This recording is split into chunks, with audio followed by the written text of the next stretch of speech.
The Politics of Assassinations and Conspiracy. That was the title of a three-day conference held in Boston on the weekend of January 31st through February 2nd, 1975.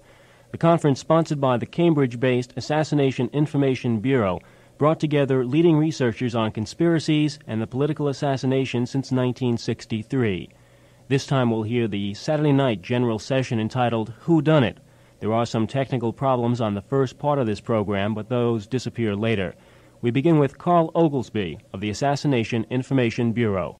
Then, in contrast to this question, which we think should be the center question of political activity, because it's the key one, and it's the one that most people can relate to in the most immediate and real way. The issue that we simply don't know the truth about Dallas. There's been a cover-up, it's extensive, and we have to undo that. We have to get to the bottom of that. But now, inescapably and inevitably, on the basis of the knowledge that we don't know the truth, over the years, people involving themselves in these research and investigation activities have tried to do what they could to reconstruct it. The reconstructions are necessarily, in large part, speculative in most cases, because we, by definition, don't have an available record that we can be confident about. In fact, it's a characteristic of this kind of research that one has to challenge in special ways the facts that present themselves for incorporation in the scheme. Anyway, our idea tonight is just to be sort of free form about it. Here are people, and we have a new addition, Dick Gregory, which whom I would like to welcome now.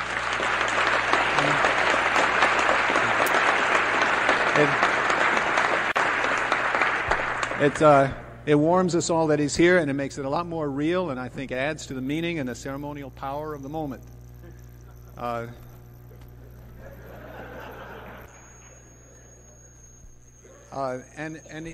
Dick hasn't talked publicly yet to the conference, so I thought we would start by listening to him. Then the others will follow in some or another order, which will presumably work itself out, each one giving 5 or 8 minute or 10-minute, maybe 10-minute raps about the general questions raised in this area. Who do they think did it? What do they think were the issues? And our hope is that what we can get is an interplay of differing conceptions. And then maybe each person will be able to use these different conceptions and to form some synthesis, some view of what can be said, how much can be maintained at this point. So, without taking any more time, Dick Gregory to start it off.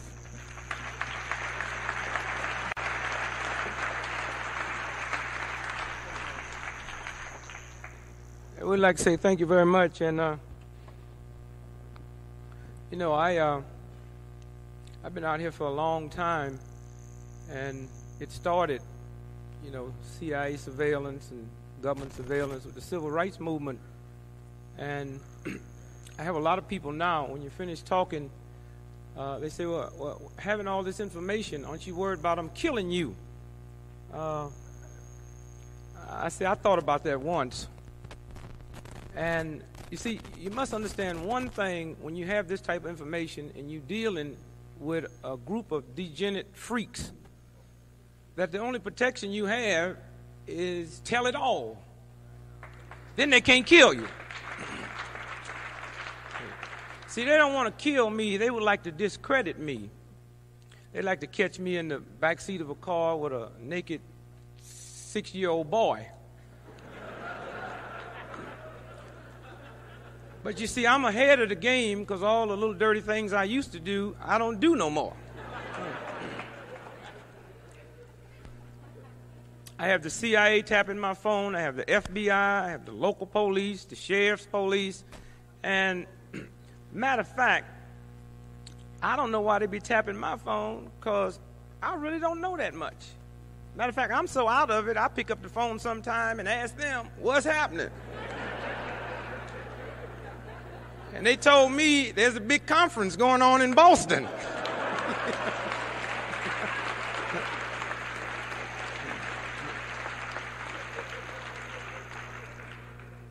Matter of fact, I got cats be out in my bushes with tape recorders. I had a friend of mine came by my house and said, man, you got bushes look just like feet. I said, I got some bushes I'm going to cut one day, too. But you see, I contend that until they start tapping your phone, you really ain't into nothing. You know, I mean, anytime you can get a straight call and don't hear nothing on your line, you can just throw your little old junk away. Now, anytime somebody tapping your phone, you can have more fun with them than they can have with you. Like, I just walked out of here just now, and Mark came over to the restaurant over there, and I was on the phone calling my wife, reading the alphabets off to her backwards. Now, that don't sound like much to you, but being at this conference, when they pick that up on the tap tonight, they say they plotting something big tonight. All right.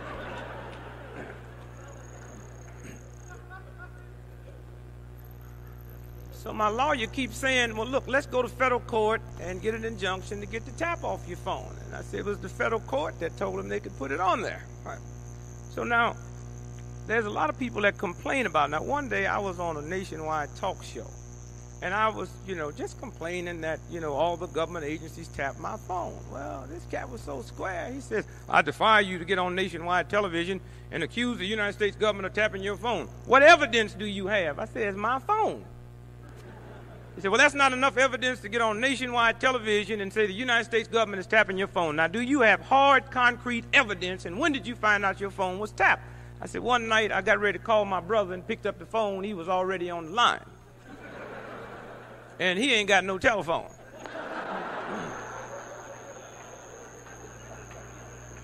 Well, now, he still wasn't happy. He said, if you're going to accuse the government on nationwide TV, you have to have hardcore evidence. Now, what evidence is it?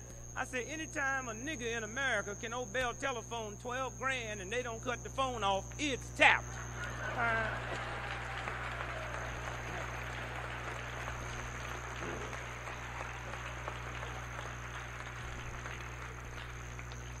You ought to see those letters I get from the phone company. Dear Mr. Gregory, y'all care to pay anything on the bill this year?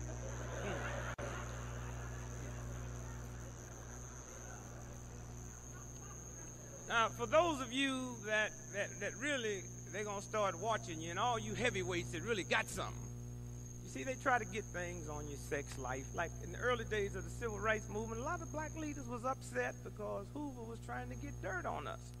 Well, now, it didn't bother me. Well, let's see, if you got any sex film on me, one, you can't run it on NBC, and you damn sure can't send it to my house. So I couldn't care less what they had. Matter of fact, I used to take Jet and Ebony magazine and take out pictures of beautiful black women and mail it in to J. Edgar Hoover and say, if you can get any one of these three, I'll be in Cleveland for 2 weeks. If you can send any one of these to me, you can give the agent the night off. Just show me where the camera is, and I'll kick that button on myself. Now, here's the way they do it.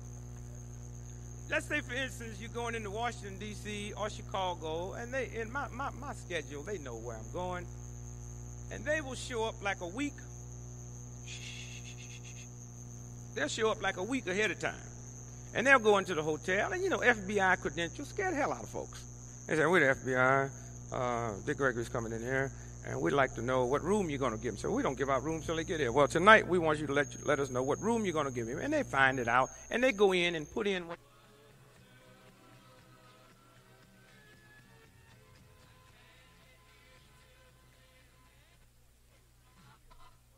wanted behind the mirror. I would take the CIA because FBI agents is kind of square. And the least little bed movement upset them. You can hear them breathe.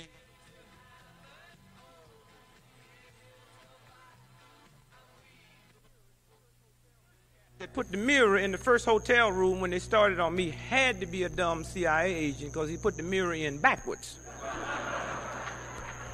And I laid in bed all night looking at him. Right? The second time, I decided I was going to, really trick them. And so I check into the hotel, and the government send the woman in, and about 2 minutes into his camera reel, I pop a smoke bomb, right? And that really wiped him out, I can see his report now. He was smoking. Right? One, I just meant to trick, but it ran him crazy, and if I had it all over to do again, I wouldn't. I never forget, one night, I'm in the hotel, and I could hear the guy kick the camera on. And about 10 minutes into his film, I slipped a baseball bat out the bed.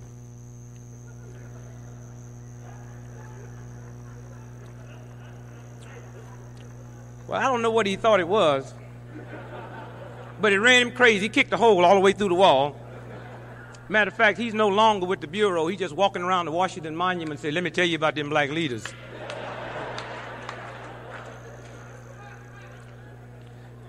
Let me briefly say to you that I wish, before you leave here tonight, you will look at this panel and you look around the room at all of you. And I hope you realize we live in a nation today of over 200 million people, of which 70 million people looked at the Super Bowl. This is the mentality of America. And this is what we're going to have to turn around. And it's very simple and it's very easy. We cannot waste our time getting hung up on worrying about who's a government agent and who's not, who's infiltrated you and who's not, because if your thing is clean, baby, you ain't got nothing to worry about. And if you're doing something illegal, hell, they'd bust you anyway. And so consequently, what we got to really depend on, because time's closing in on us now. Things is moving. John Doe Square is beginning to feel something. The folks out there in Gooseneck, Nebraska is beginning to wake up. And as things start closing in on them, naturally they're going to start moving in on us. But as long as you got truth and honesty and integrity on your side, there is no gun, there is no poison, there is no slick, degenerate system that's going to win. And I mean,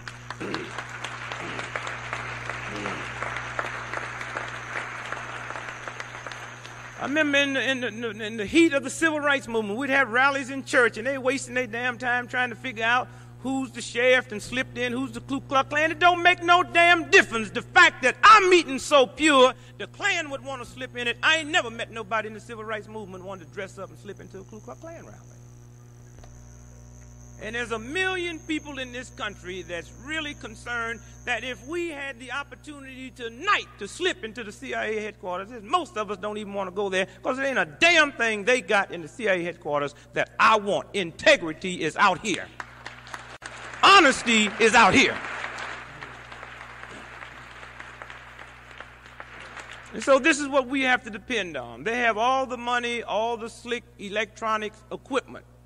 And it's very much evidence with the trial at Wounded Knee, the Chicago 7, the trial down in Florida. It's very much evidence that when the government can move in with all of their force and all of their money and all of their judges and they still can't win one of them trials, that show you what truth and honesty and integrity can do. Now, if you're going to ever abandon that and want to get slick with them and want to stoop to the scroungy, low-down things that they doing, then you're going to lose because that's their game, baby. The only thing that they cannot deal with is honesty. The only thing that they cannot deal with is truth. And so I say to you tonight that we haven't got much time. They're getting ready to bring this thing down because they don't intend to have an election in this country. We will determine, when we leave here, we will determine what's going to happen. You got to go home, you got to polish up your stuff, and you got to quit arguing with them fools. Don't nobody want to hear you argue about something. It's only natural for people to be frightened. It's only natural for people to be afraid. What you got to do is take the courage that you have, get your thing together so it's foolproof. We never could have won that whole war movement until people start doing their homework, until people start polishing up their stuff. And then we went out. And then we hit them with the truth, and we hit them with facts. And we've turned this entire country around. And we're dealing with a bunch of fools. These old flag-waving, sick degenerates, they ain't a damn. Let me tell you how it works. All the folks that went to Canada and didn't want to go to war, all them folks that went to war and did everything them patriotic Americans told them to do, many of them laying up in VA hospitals tonight, not even being attended. And yet we get a president in the White House that decides, instead of creating some type of law to give the veterans that behaved themselves, that did what the flag wavers want, instead of creating jobs for them who need them, who've been raising hell, he created jobs for the draft resistors. He said, if y'all want to come back home, I got a 2-year work program for you. And if I come back home and work, you're going to feed me, you're going to give me a place to stay, and I know you're going to put a piece of change in my pocket. The work program should have gone to them veterans that behaved themselves and gone over there. So you're dealing with a dumb, insane, stupid, degenerate system. And it don't take that much. It's enough of us in this room tonight that if all of us got infected with syphilis before we left here, we could damn near wreck this whole country in a year's time. Now, if we can leave here with a negative and turn this country upside down, my God, what could we do with a positive?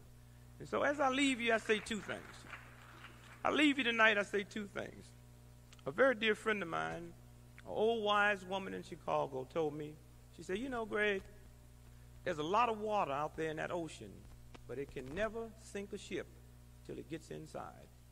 And I say that to you tonight.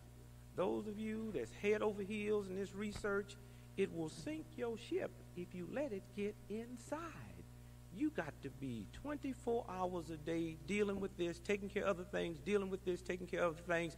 Don't let this information run you crazy to the extent, don't let it get you so uptight to where you're so damn evil and so damn ornery that your own mother, father, husband, or wife don't even want to be around you.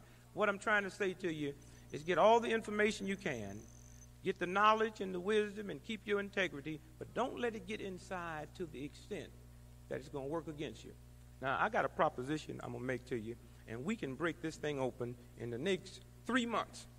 Now, this is going to sound stupid to a lot of you, but those of you, I'm going to ask you to raise your hand, that's willing to do it, and those of you that don't think you can do it or not willing to do it, I want you to sit around and watch what you're going to see happen in this country in the next 3 months. I'll say to you tonight that if we can get enough people in this room that is committed. Now, I know there's some people in this room that would be willing to die to bust this thing open. I saw people in the civil rights movement that was willing to die for the struggle, but hell, if they got put in jail, they cry all night long. I'd rather be in jail than dead. And so I'm saying to you, I don't want y'all to die. I want y'all to live.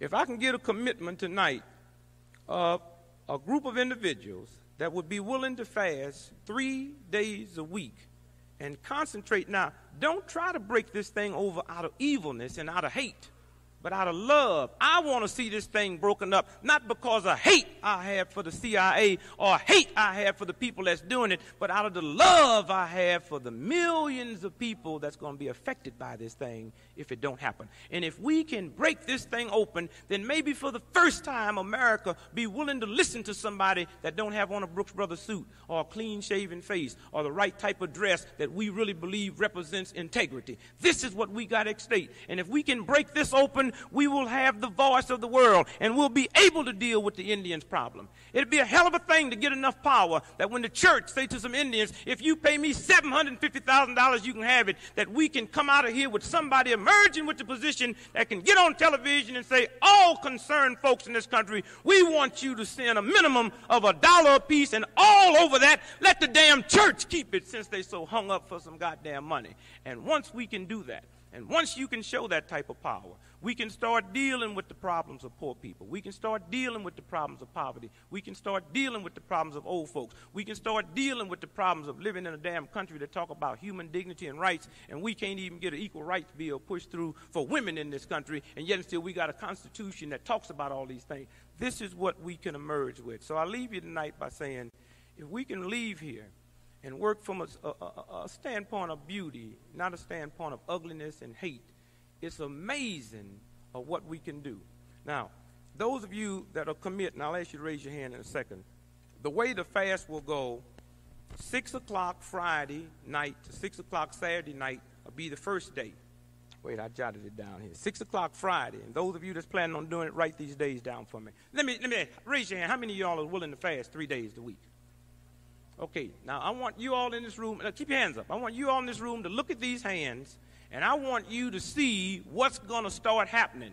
As you see it happen, then those of you that haven't committed, if you would start committing, now just with the hands we got raised in here now, you're going to see some things that's going to start happening within the next 30 days. For those of you that's going to commit, if you would write down or remember these dates, 6 o'clock Friday to 6 o'clock Saturday. And as you fast, don't drink nothing but fruit juice and water. And those of you that can go the whole day without anything at all, do it. 6 o'clock Friday to 6 o'clock Saturday. That's the first day. And just concentrate on all of this clandestine stuff and all of this vicious stuff that the CIA and the government agencies been doing is going to come out. The next day will be from 6 o'clock Sunday night to 6 o'clock Monday night. The third day will be from 6 o'clock Wednesday night to 6 o'clock Thursday night. And I guarantee you that within the next 10 or 15 days, those of you that's doing it, you're going to see something that's going to be so unreal and so unbelievable that this government, with all of its tanks and all of its slickness and all of its electronic surveillance, you see, if you get you a book and understand the brain and understand the mind, you'll find out there's an electronic surveillance system inside that baby that have never been touched before in no damn computer or no damn machine. So as I leave you tonight, I say to you that as far as I'm concerned, you in this room hold the power and the faith and destiny. Will this thing come out or will they hide it? If they hide it, I can tell you one thing. 4 years from now, 80% of everybody in this country will be dead. And many of y'all in this room will be included. If we can bust this thing open, we might really have something to celebrate come July the 4th, 1976. May peace be with you, my friends. Thank you. Thank you. Thank you. Dick Gregory, an unscheduled speaker at this seminar symposium, sponsored by the Assassination Information Bureau. We're aware of some technical problems that we're having, and we're trying to work on those now. We should be getting a better signal than we did earlier. Dick Gregory calling for a national fast. Carl Oglesby's at the podium. Donald Freed, who done it?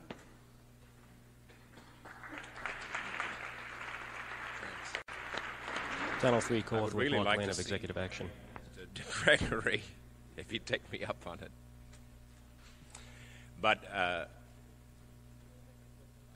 I will only take about half the time because my approach to this, to think to the end of the analytic road, is to think in terms of the structure of American power as it's really been from the beginning, and as I suppose it is bound to be in our kind of democracy until there are certain changes. And that is that when we say an invisible government or a secret government, if someone says who done it, and the answer is an invisible government, I think it's important not to reify or concretize that idea that it's a dynamic and changing idea. It's not necessarily a group sitting in one place. The conspiracy theory, it often hardens into an irrational point of view. But instead, to look at things structurally, I think. From the beginning, we've had a superstructure of rhetoric, of rights, of checks, of balances. It's electoral, it's political, it depends on the popular will. It's made up of the Constitution and the Bill of Rights and the Declaration. And then there has always been an infrastructure that is anti-democratic. And that, depending on the state of the industrial base of the nation at any given time, those aspects, that dimension of the infrastructure that cannot compete in the open market must always attempt to control the superstructure in order that it be subsidized. So that, for instance, in the Civil War, while manumission and the rights of man and slavery was the raging rhetoric of the superstructure, in the infrastructure there was a war to the death between the southern agrarian interests and the northern industrial interest. Later, you know, in the Gilded Age, in the superstructure, there was the great muckrakers of that period, while the oil and railroad consortiums, who had to encompass an entire continent, had to have and control and be subsidized by the superstructure. And again in the 30s, and again in the Cold War period, where the infrastructure, I think Peter Dale Scott puts this best of all in his writings when he describes about the connections between organized crime and corrupt unions, out-of-control intelligence components, and war industry, and the propaganda that flows from that. That infrastructure, that secret government of the 1950s, I believe, fell at Watergate. I really believe that is the dynamics of Watergate, the passing away of the Cold War secret government and its replacement by a new secret government, not one that depends on nationalism and chauvinism in the same way, not one that depends on war industry and anti-communism and an exterior enemy, but instead talks the language of peace and détente and internationalism, in short, the multinationals. The great consortiums who, robbed of any ideology, robbed of the anti-communism, that fig leaf and that rationalization for spilling American blood and squandering American resources, what had taken 25 years to expose and ventilate, the Cold War anti-communist secret government, took not 25 days for the energy crisis to become ludicrous in the eyes of most Americans who refused to blame Israelis, Arabs, or anybody else, but the oil companies. Not since 1900 has that happened. So what I'm saying is that though we can destroy one secret government, and it was destroyed, make no mistake about it, on the battlefields of Indochina in a dialectic with the movement here in this country. And what had been politics in the 1950s became paramilitary by the time of Watergate, and what had been propaganda in the 1950s became psychological warfare by the time of Watergate. And to use Hannah Arendt's definition, as power receded, violence increased, the conspirators found themselves denuded of that huge anti-communist popular base of the 1950s that had supported them. And as they found themselves alone, defeated on the battlefields, and that psychology and propaganda of the garrison state brought to its test and smashed in Indochina, that violence, as Fanon predicted in its third phase, turned back and ran home into the mother country. And the Cold Warriors, the Neanderthals, the hardliners, the secret government of the Cold War found itself against the wall and had to move violently and was moving towards a police state. And in the event, the public by that time had begun to hate the war more than it hated the war protesters. And that critical moment had arrived. And the center moved out to chop off its extremists just as they had in the days of Joseph McCarthy in the 50s. But it had been the left and the movement which had created the contradiction that had forced the center to move against the extremists. Now, that secret government, I believe, was defeated, and I believe that is why the CIA inquiries are opening up. And there is an attempt to save the dollar and save the system. And we find ourselves in an uneasy coalition and alliance momentarily with certain other forces whose intention is to move into that vacuum and gap with a new infrastructure.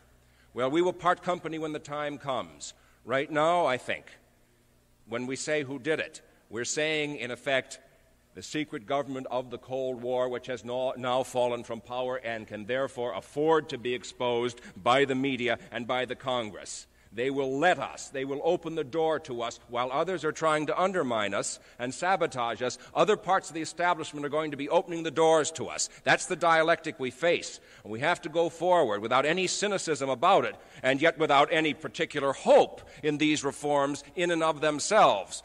So without cynicism, but without hope, but instead with determination and stubbornness to practice our right to know and to try to teach millions of others to practice their right to know so that they will go on after this is over and expose the next infrastructure and the next one after that. And when that becomes a reality to the American people, at some point they will destroy that infrastructure or force it to be congruent with that superstructure, which is electoral and public. And I believe that the secret government, the lineaments of which began to bleed through in Watergate, and for one terrible moment that visage was glimpsed by the public before the blinds were lowered and the curtain drawn by the media, the judiciary, and the legislature.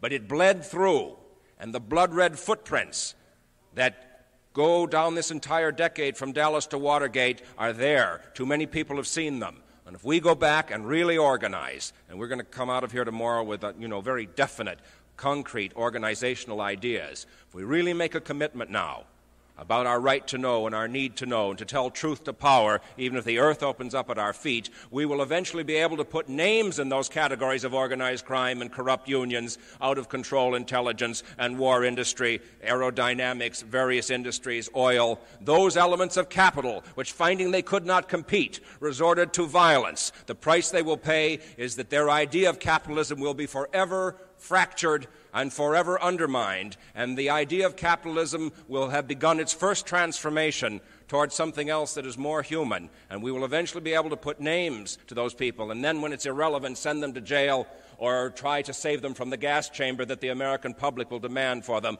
But it will be irrelevant by then because they will be dead too. They will have politically passed away. They will have joined the people they murdered, both here and abroad, for the 25 years of bloodshed that they caused during that Cold War period, which really began with the Rosenbergs, case, those terrible witch hunts and autodafés of the 1950s and escalated in the 1960s, moved towards the center, and by the time of the White House had moved to an enemies list that ran right across the spectrum of American politics. They will be dead, we will be alive, and the American people will be alive in a way that they have not been since they were the people that could face the rigors of the Great Depression and the Second World War.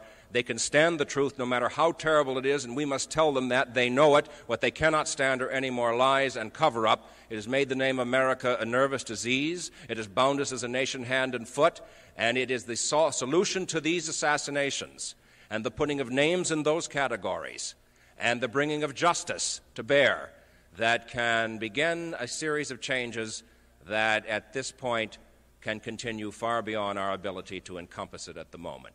Thanks.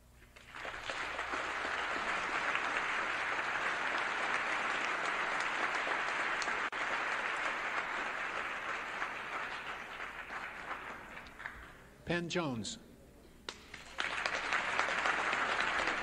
Penn Jones is a journalist from Texas, editor of the Midlothian Mirror, author of Forgive My Grief, volumes 1 through 4. I'm a Texan, but I'm a shorthorn.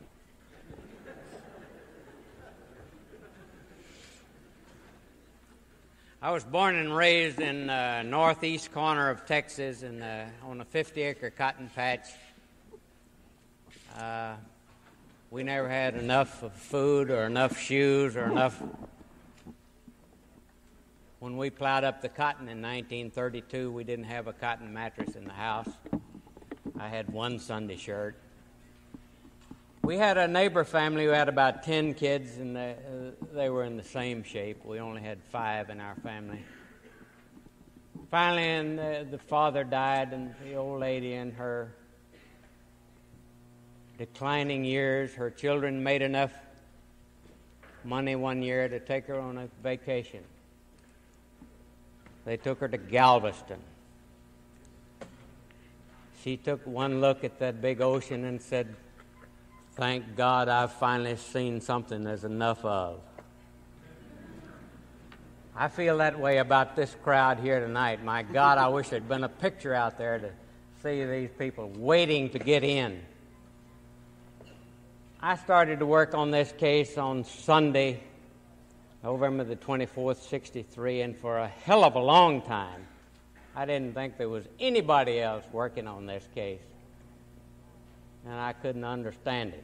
I was delighted when Mark Lane came down in 1965, and he filmed me on film at the Linotype for Rush to Judgment. I was a great success. It's unfortunate that the film wasn't shown anywhere. I feel sure by now I'd been in Hollywood if the film had been shown. I'm probably the oldest of this group. I'm 60, and if they get me tonight, they don't get too much. So I don't have time to wait.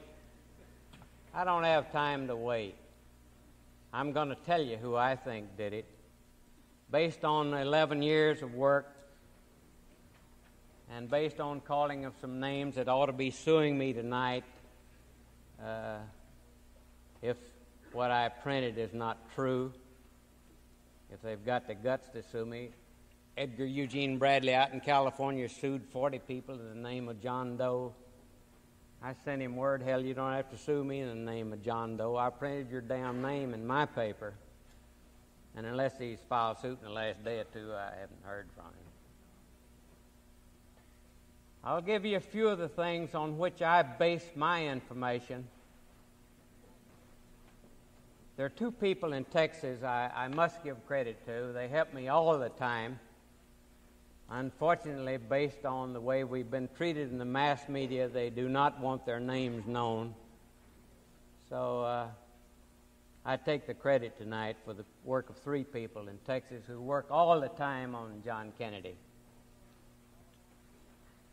But the detour in the assassination area was unannounced, unnecessary, and I suspect all of you believe that it was unsecured. The rifle that Oswald used was defective. The firing pin was rusty, the sight was loose.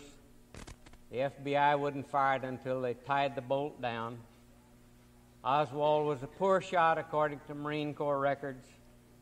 All communications from the killing area in those vital few minutes after the shooting were cut off for a few minutes so they could decide what actually happened. Merriman Smith, the Pulitzer Prize winner, and the Dean of the White House Corps, is responsible for one of those communications cut off. He yanked the phone, the only phone in a car, he yanked it out so it was inoperative. Smith did, though, try to make up for it later on. He committed suicide. The body was illegally removed from Dallas. It doesn't matter, though. If they could kill him in Dallas and get away with it, they could damn sure fake an autopsy in Dallas. The Washington autopsy was fraudulent. The single bullet theory is impossible. That is, unless you still believe in Santa Claus. The Zapruder film was never shown to the nation. Now the Zapruder in the next film confirmed that there was a frontal headshot. And the Warren Commission knew this as of December the 16th, 1963, based on their own minutes, which you can now buy from the archive for 10 cents a page. The Warren Commission only questioned 189 out of 600 witnesses. We in Dallas are still finding, every time we get on a talk show in the Dallas area, we find new witnesses who were never questioned by anyone. We're recording them as much as we can. In order to pull people away from the killing area, a fake epileptic fit was pulled up on Houston Street by a man who fell to the ground, moaning and screaming and foaming at the mouth, and the sirens roared in and roared away with him, except when he got to the hospital, he got up and waved them goodbye and didn't even go in the hospital. Witnesses saw smoke come from behind the picket fence. You saw that film today. Witnesses saw smoke come from that fence. Witnesses also saw smoke come from the gutter area from which we believe the fatal headshot came. That witness who testified about, who stated to us about the smoke from the gutter area was a radio newsman on that Friday. He was a hero at his station that Friday night. He was fired Saturday morning for budgetary reasons by his radio station, and tonight he's running a pawn shop in Dallas to make a living. Other witnesses saw men escape from the back door of the school book depository building. Witnesses identified Oswald escaping in a different direction and by a different mode of travel than that stated by the Warren Commission. At least 4 policemen and 1 civilian ran into people with Secret Service credentials behind the picket fence up on the grassy knoll, and the Warren Commission never deemed it worthwhile to question, wonder who those bastards were with those fake credentials back there. A Democratic president closed the archives, but we've had 2 Republican presidents now that haven't seen fit to open the archives. At least 2,000 names in those 18,000 pages, at least 2,000 of those names have been misspelled, and I think deliberately misspelled. I don't believe court reporters are normally that inaccurate. There are 2 things that you could do tonight to help in this fight. There were only 8,000 sets of the testimony printed. We got 10,000 libraries in this country. There's no way that we can inform 210 million people with 8,000 sets of books. Please demand of your congressman that they give us a massive reprint in paperback of the testimony and the exhibits, not the report. Hell, there have been millions of copies of the report printed. but they didn't underline in it when they were lying to you. 10% of the brain in this nation is tied up in the legal profession. 10% of the brain in this nation is tied up in the legal profession, and there are only 2 lawyers that are willing to talk about this case. 2 lawyers willing to talk about this case. Mark Lane and Jim Garrison, and both of them have been criticized and maligned beyond belief. I think it's time now for the vaunted American Bar Association to spend some of their talent and some of their millions to say to the American people, Jones, you're a goddamn liar, according to page so-and-so and paragraph so-and-so. But it hasn't been done. The Midlothian Mirror printed more on the assassination of John Kennedy than any other newspaper in the world over the last 11 years. And that, my friends, speaks volumes.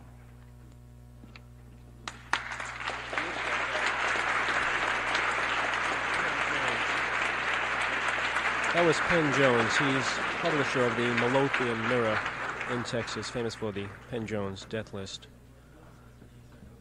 Richard Popkin.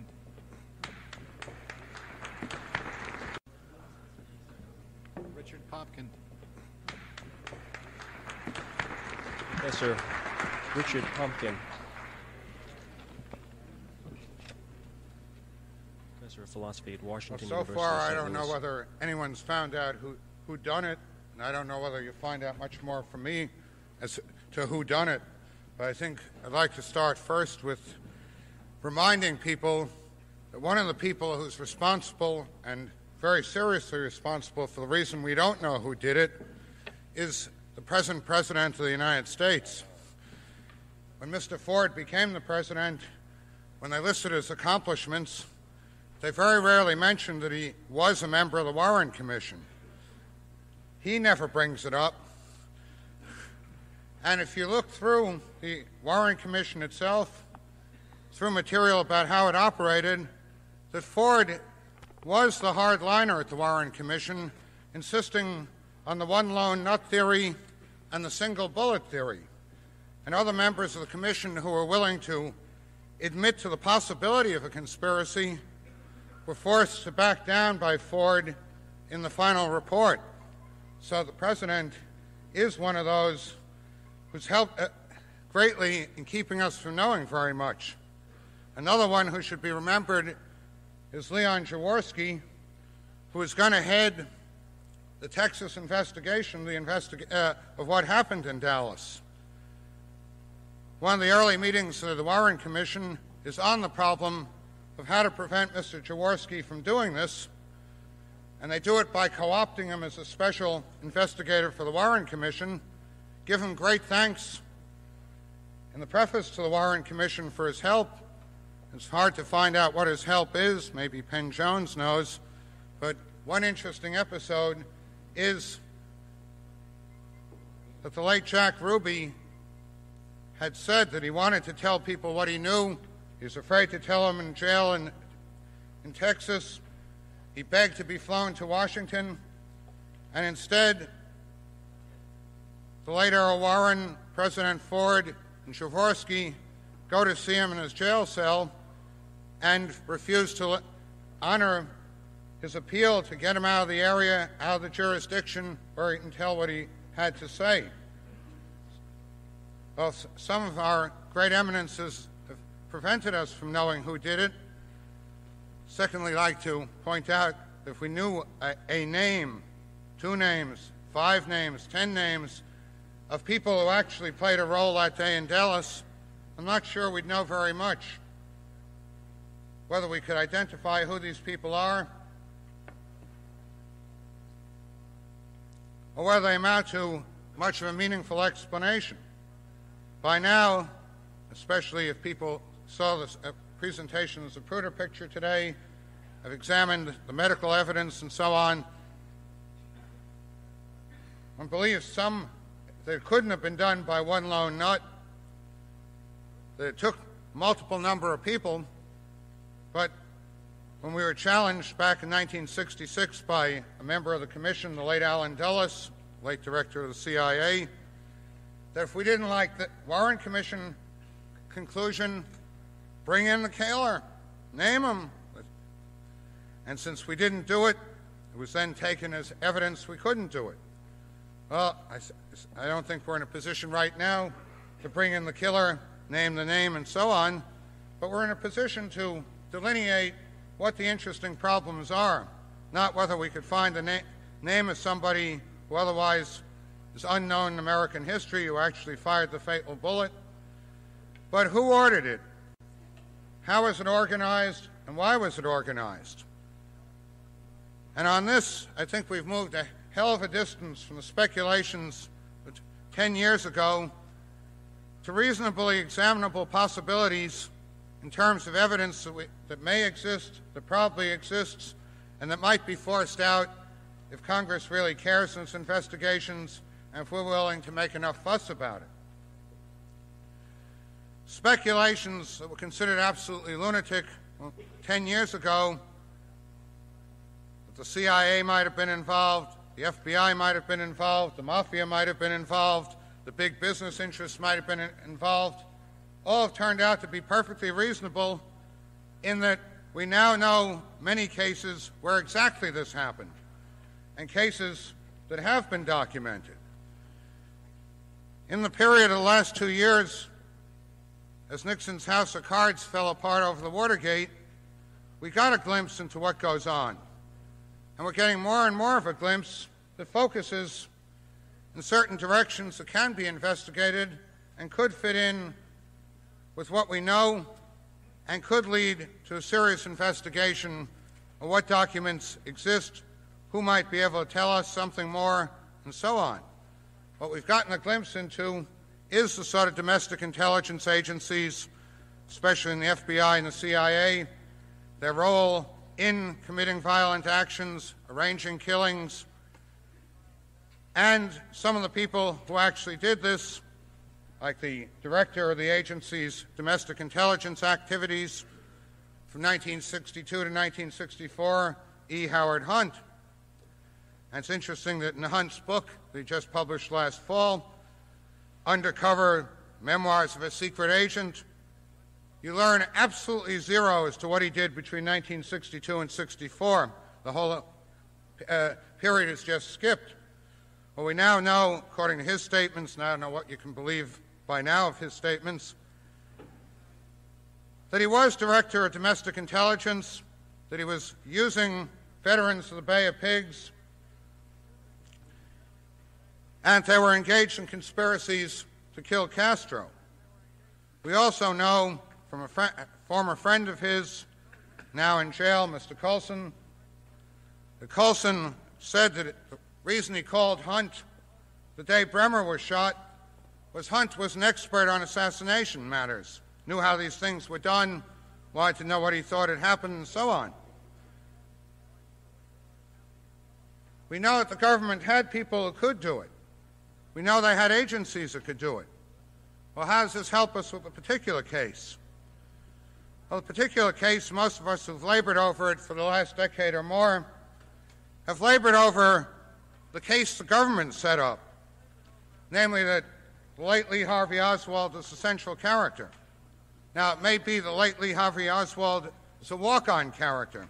They picked him up at the last minute and put him into his role as the patsy, and a fantastic amount of effort has gone into finding out something that may not be at the core of the matter. But as Peter Scott showed yesterday and others have shown, that Oswald isn't just the man in Dallas. It's the name of somebody being used by CIA activities, turning up where it can't be the man who got killed in Dallas. And there's something mysterious about what Lee Harvey Oswald represents in the intelligence world of that period. I think we've also gotten some indication that what happened in Dallas was part of a continuous series of plots to kill Kennedy, one of which seems to have been related to Oswald's trip to Mexico on September 25th, one in Chicago on November 2nd, and the actual successful one in Dallas. We've also gotten indications, as was pointed out in the presentation of the Zapruder film, that there were backup teams in Dallas. That wasn't just one attempt, but a whole series were ready. If the first failed, then the second would have been tried, the third, and God knows how many. So this was a very complex affair, requiring very complex planning, and requiring the sort of planning that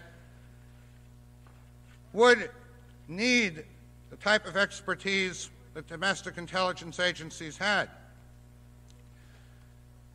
The first two plots of September 25th and November 2nd coincide with important overseas CIA efforts. September 25th coincides with the overthrow of the Dominican Republic of President Bosch in a CIA plot there against Kennedy's hero in the Caribbean. November 2nd coincides with the killing of Diem in Saigon, so that the first two plots seem to be related to large changes in the world's affairs. If we could find out what the November 22nd one relates to, we might make some headway. All the evidence that surfaced about Oswald on November 22nd relates him to Russia. The earlier evidence that relates him to Cuba all seems to center around the Caribbean plot of September 26th. The fact that the whole cabinet, except for Robert Kennedy, was on a plane going to Japan that day, if we could find out why one time in American history they're all taking a trip to a very insignificant meeting, we might find out what sort of further plans were involved. Well, if we're getting structures and possibilities, are we in a position to actually find out something? And I think this is where groups like this can put the pressure on to demand that the congressional investigations really investigate, that we not be given another cover-up of a cover-up of a cover-up. There's no particular reason why a lot of data in the archives can't be shown to us. Things like Oswald's 1962 tax return, they do print a 63 return in the 26 volumes, but not a 62. And they tell you about 62 finances from a government handout about how sharecroppers live in the South on less than $3,000 a year, without ever discussing his actual case. If we could get his tax return, maybe we'd settle the matter once and for all that he was being paid by a CIA or some other sort of front, maybe the Mullen Company of Mr. Hunt or something like that, and that much would be settled. I think one of the most interesting documents that could tell us, from some of the people who probably know a fair amount about it, is the tape of May 15th, 1972, the conversation that went on for 4 hours between Nixon and Coulson the day Bremer got shot, the day Wallace got shot by Bremer, when, according to Coulson, they were discussing assassinations. And in the middle of all this, Coulson calls up Hunt, because he's an expert in assassinations, to find out what he knows about this one, and to send him out to Milwaukee, try and fudge the evidence on this one. This tape wasn't subpoenaed by the Judiciary Committee, by the Trevorski's office, but we've been told just a couple of days ago the government owns the tapes, but we're not allowed to hear them. But at least this one may be really relevant to what's gone on.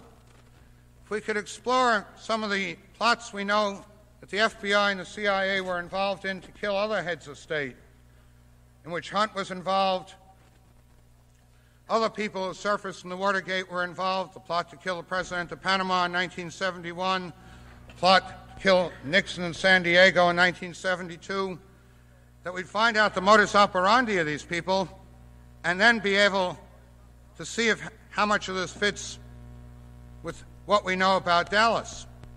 When Don mentioned the whole affair may go back to the Rosenberg case, I think we really have to go back a bit further, probably the Hiss case, which may be the beginning of using domestic intelligence to create the politics of the Cold War and the sort of history that we've had. And Hunt's own statements about the Hiss case are extremely suggestive that it is a put-up job, that he knows how it was done, and in his memoirs does explain how he did a similar case in Mexico 2 years after the Hiss case by faking a Chinese newspaper, getting it printed by the CIA and distributed to a couple of readers in Mexico, and then creating a crisis for one of the leaders of the Communist Party of Mexico because of what was in it.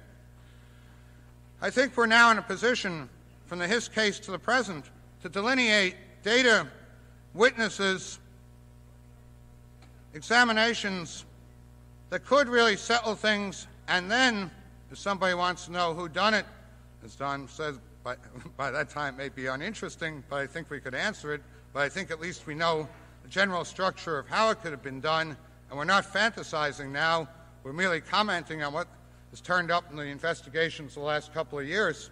So I think we really have to organize to force the data out, the witnesses on the stand, under oath, and see where we are then. Thank you. Here was Professor Richard Pumpkin from Washington University. He's author of The Second Oswald. Next to speak is Sherman Skolnick, chairman of Citizens Committee to Clean Up the Courts.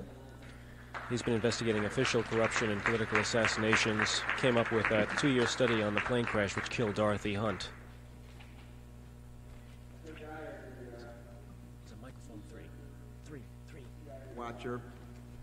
I have a distinct advantage that I live in Chicago. Some of my friends in Chicago feel we live at the center of the world. The CIA always seems to come home to Chicago. In 1968, they didn't have to spend any money to watch a CIA riot in the streets, provoked, set up by them during the Democratic Convention. We spent the next 7 years researching that. We produced the fact sheets, which some of you may have read, linking and showing and documenting how CIA money, their domestic operations department, handled that.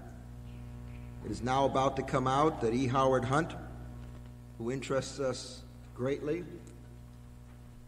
was from 1962 up to just recently, not up to just 1966 as he contends, but up until just recently, the head of the covert department of the CIA's domestic operations and their subversion. And one of his offices was in Chicago and the other one was in Boston. So that ought to interest a few people. This has been confirmed by a reporter that I happen to have confidence in, a reporter that does not spy on other people,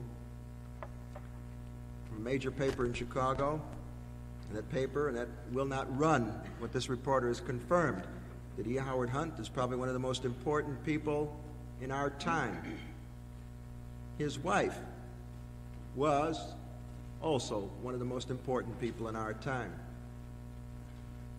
She went on a flight from Washington with an intermediate stop in Chicago. It is a flight that we've spent the last 25 months researching and investigating. We had an advantage that some of the researchers in the Dallas episode didn't have. In that episode, the Warren Commission succeeded in suppressing the key documents for the next 75 years.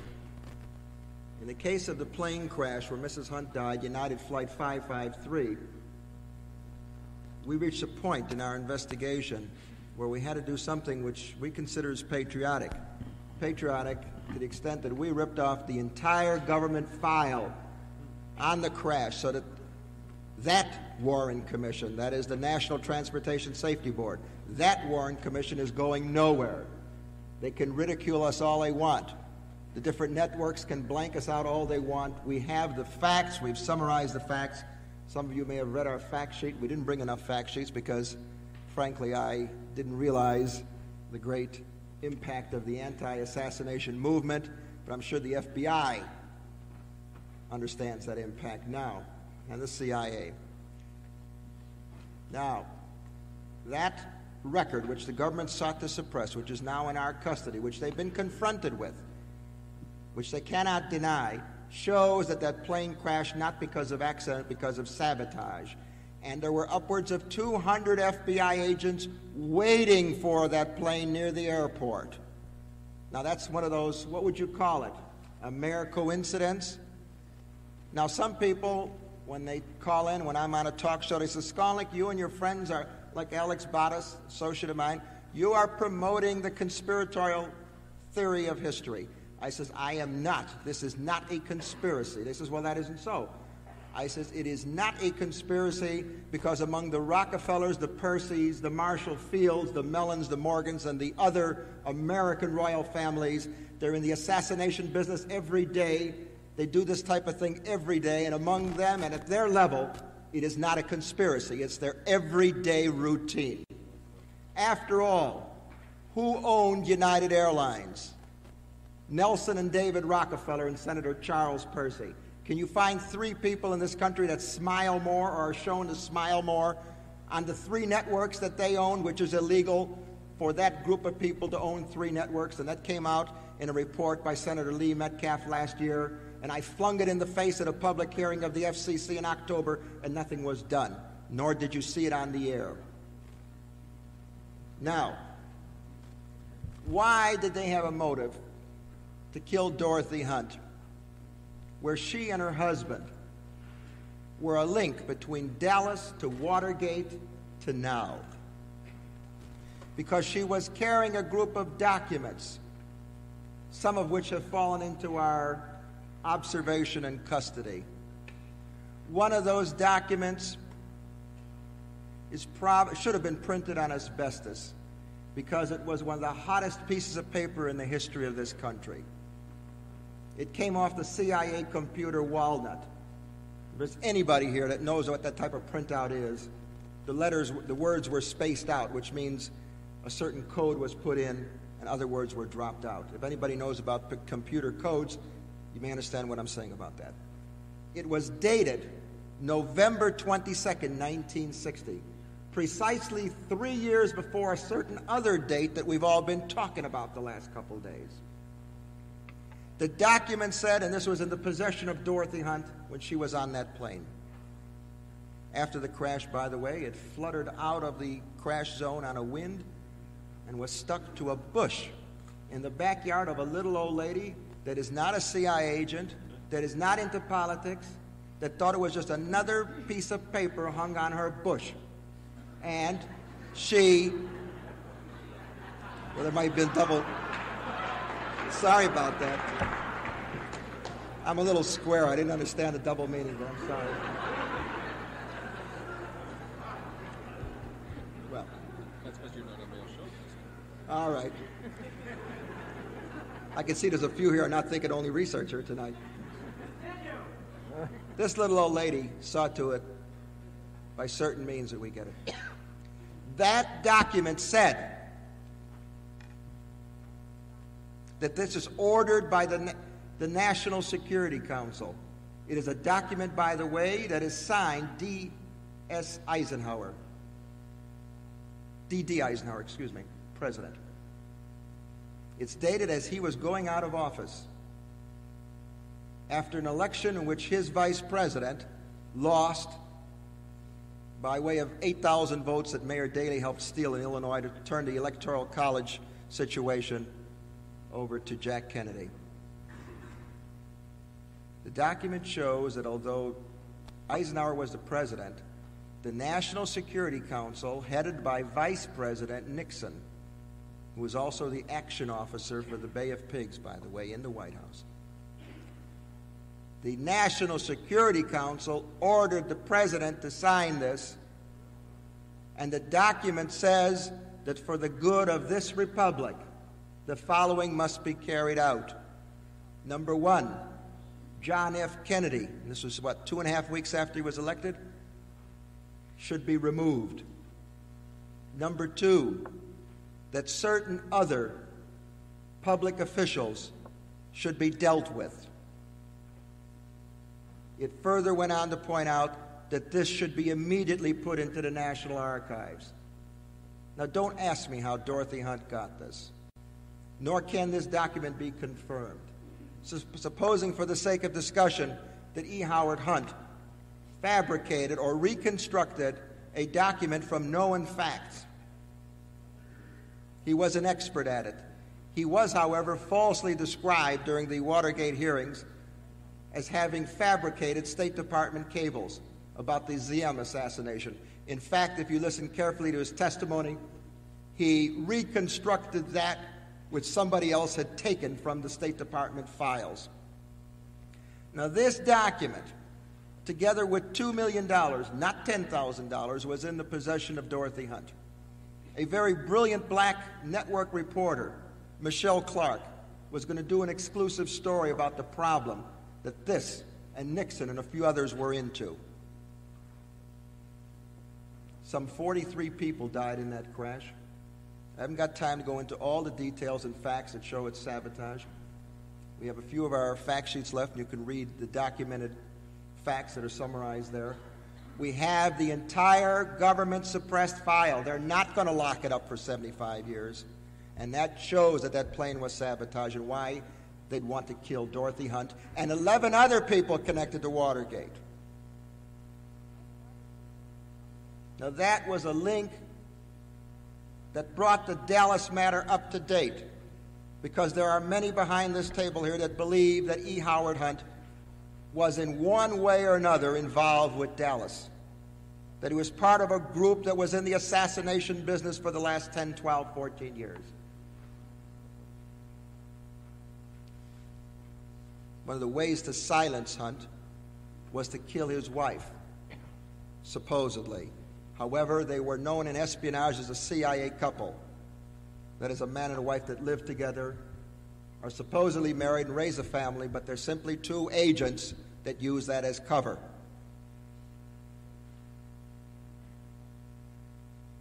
You realize the impact if that document was to be published in a major paper like the Boston Globe, which will never happen? Or on the network, which will never happen? Now, the incident that we got involved in investigating in Chicago was fortunate from our standpoint. Why? We haven't got the bread to travel that much. So the CIA made one major mistake. They crashed a plane right on the head of some researchers that would dig such a situation and go right into it, namely myself and associates of mine. You can damn well believe that the CIA is not going to sabotage any more planes over Chicago. In fact, the Mafia almost ran a plane into in their base in Virginia called Mount Weather. They got this little fight going, you know. In fact, this plane, Flight 514, last December 1st, TWA, crashed so hard into that large hill there where underground, which the CIA has got a lot of their facilities, that it put their electricity off for a while. So they have this little game. Now, if you come back and say, well, aren't you afraid to fly? Well, let me point out something to you, how I came here. I thought to myself, what is the safest way to come to Boston? I came here on United Airlines, okay? Sitting in the last row in the plane with my fact sheets in my suitcase. Maybe the plane crash, the tail fall off, we'll be okay, all right? All right. We sometimes joke about a very dismal matter. Now, I'm here to tell you that we have the proof, the documents. We are here tonight accusing the recent president of United Airlines, Edward Carlson, of murder. He and his predecessors, in August of 1965, covered up another plane sabotage, Flight 389, which had a deputy director of the CIA on board who wanted to talk about the Kennedy assassination, and that plane blew up 27 miles short of O'Hare Field and fell in Lake Michigan. So United Airlines has covered up more than one sabotage plane.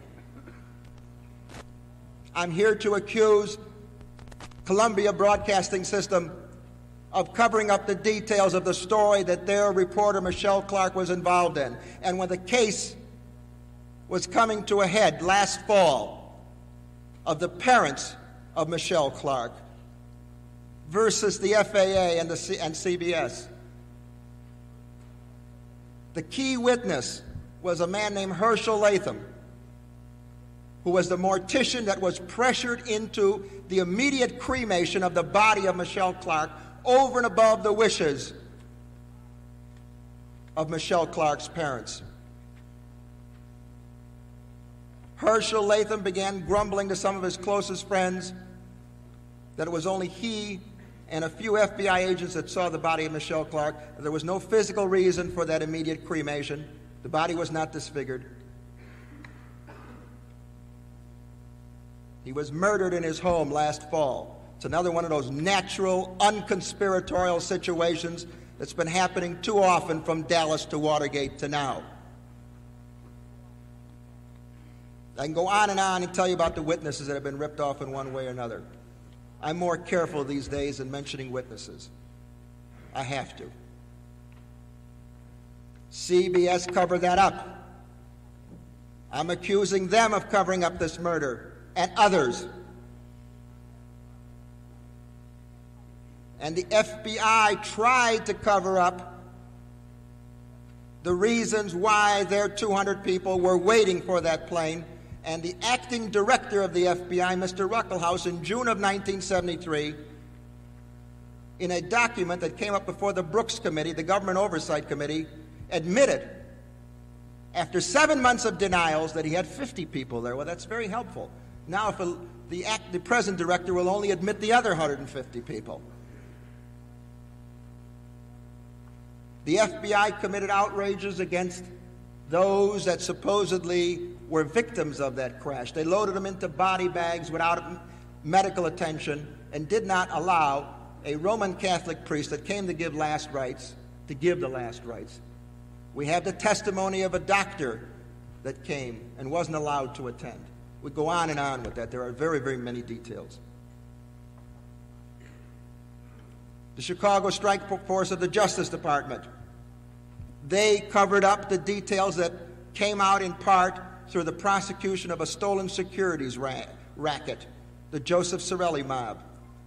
And in the trial transcript of that case, if it didn't burn like tomorrow night, would be shown a suppressed government FBI document that we got into the court record showing that the FBI knew that Mrs. Hunt was carrying $2 million that she blackmailed out of the CIA and Nixon with this group of very hot documents that she was carrying.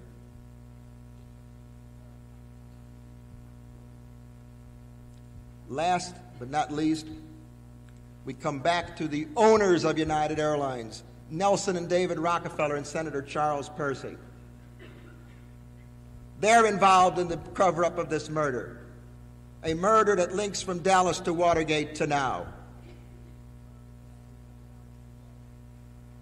I wouldn't link my name to these accusations unless I was certain of the proof that we have. You can imagine the impact if the people actually owned CBS Network instead of the Rockefellers, the Mellons, the Morgans, and the rest of them. And if we were talking on the air tonight, what would happen? The whole thing would make a U-turn tomorrow, wouldn't it? No, I'm not about to write Senator Percy. He's from my home state. No, I'm not about to write Walter Cronkite. In fact, when the major newspapers that lied about this case of the death of Dorothy Hunt, and the major broadcasting companies, when they come to interview me or to put their microphone in front of me, I said, I haven't got time. I'm on the way to Boston to assassination conference. I will not talk to you. Will you please print the same lie you printed last year, and please spell my name right this time? Just print the same lie you printed last year. If you print a new lie, I'm going to have to spend time dealing with it. I think we all realize that this is the moment of truth for this government, which is an illegitimate government, which is run in the broad sense by the Warren Commission through an unelected president that was a member of that infamous group, through Leon Jaworski, who just left his position, and a former staff member of Jaworski's special prosecuting team, confirmed that they knew that the CIA and others had been murdering one after the other of key Watergate witnesses that the public has not been told about except by those of us that dare stick our neck out and speak about it. So the same pattern of assassination of witnesses of an assassination that researchers have found in respect to Dallas is going on now in respect to this plane crash. Pilots of United Airlines in the beginning condemned me. because their morale required that they condemn me. How could they continue flying if this type of thing was covered up? But recently, a growing minority of those pilots sent what amounts to be a spokesman of their group to my house to tell me that they dig what we're doing and that they too believe that United Airlines helped cover up a murder. Murders in the plural. I understand that a very brave United Airlines stewardess got up at a company meeting and accused the management of murder.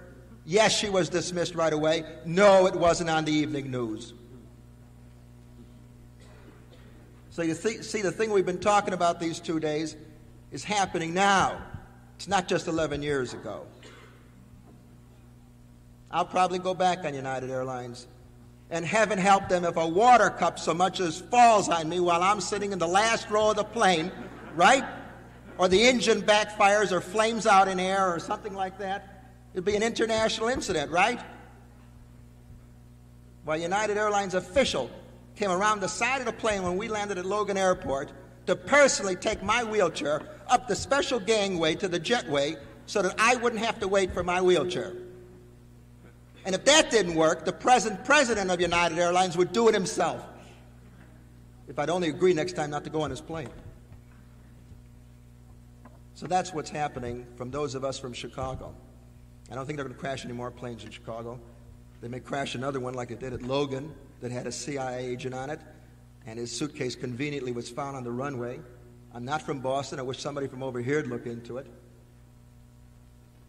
But that's the link from Dallas to Watergate to now. I'm not here to praise the memory of Dorothy Hunt. I'm here to tell you she was a very important person. I'm here to tell you that I feel that her alleged husband, E. Howard Hunt, probably is about to be wiped out to silence this link. But there is hope as long as you will come and listen and think about it and start asking questions.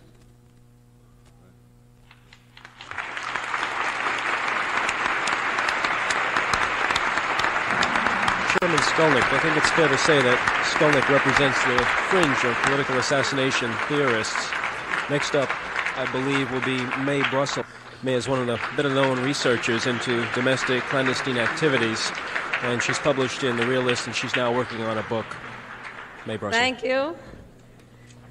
The name of my 5 or 6 minutes, maybe 8, is called J'accuse. It took Emile Zola that long. I call J'accuse because you want to know who did it, and you won't know these names. I'll rattle them off fast, but in Washington, let them ask me to come there or let them investigate these names and prove me wrong. You want to know who did it? Let's rattle them off. I'll give you a few. Now, in the Watergate, who did it? 5 men at the Democratic headquarters? Hunt and Liddy in the hall, or Baldwin across the street, or was it our Defense Intelligence Agency? Some did it, some covered it up, some received the messages, some funded it in Mexico. So I'm not going to give you 500 names. I'll give you about 30 or 40 tonight to chew on.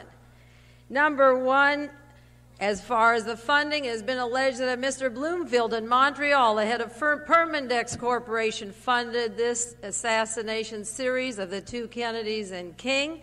They can check Mr. Bloomfield out.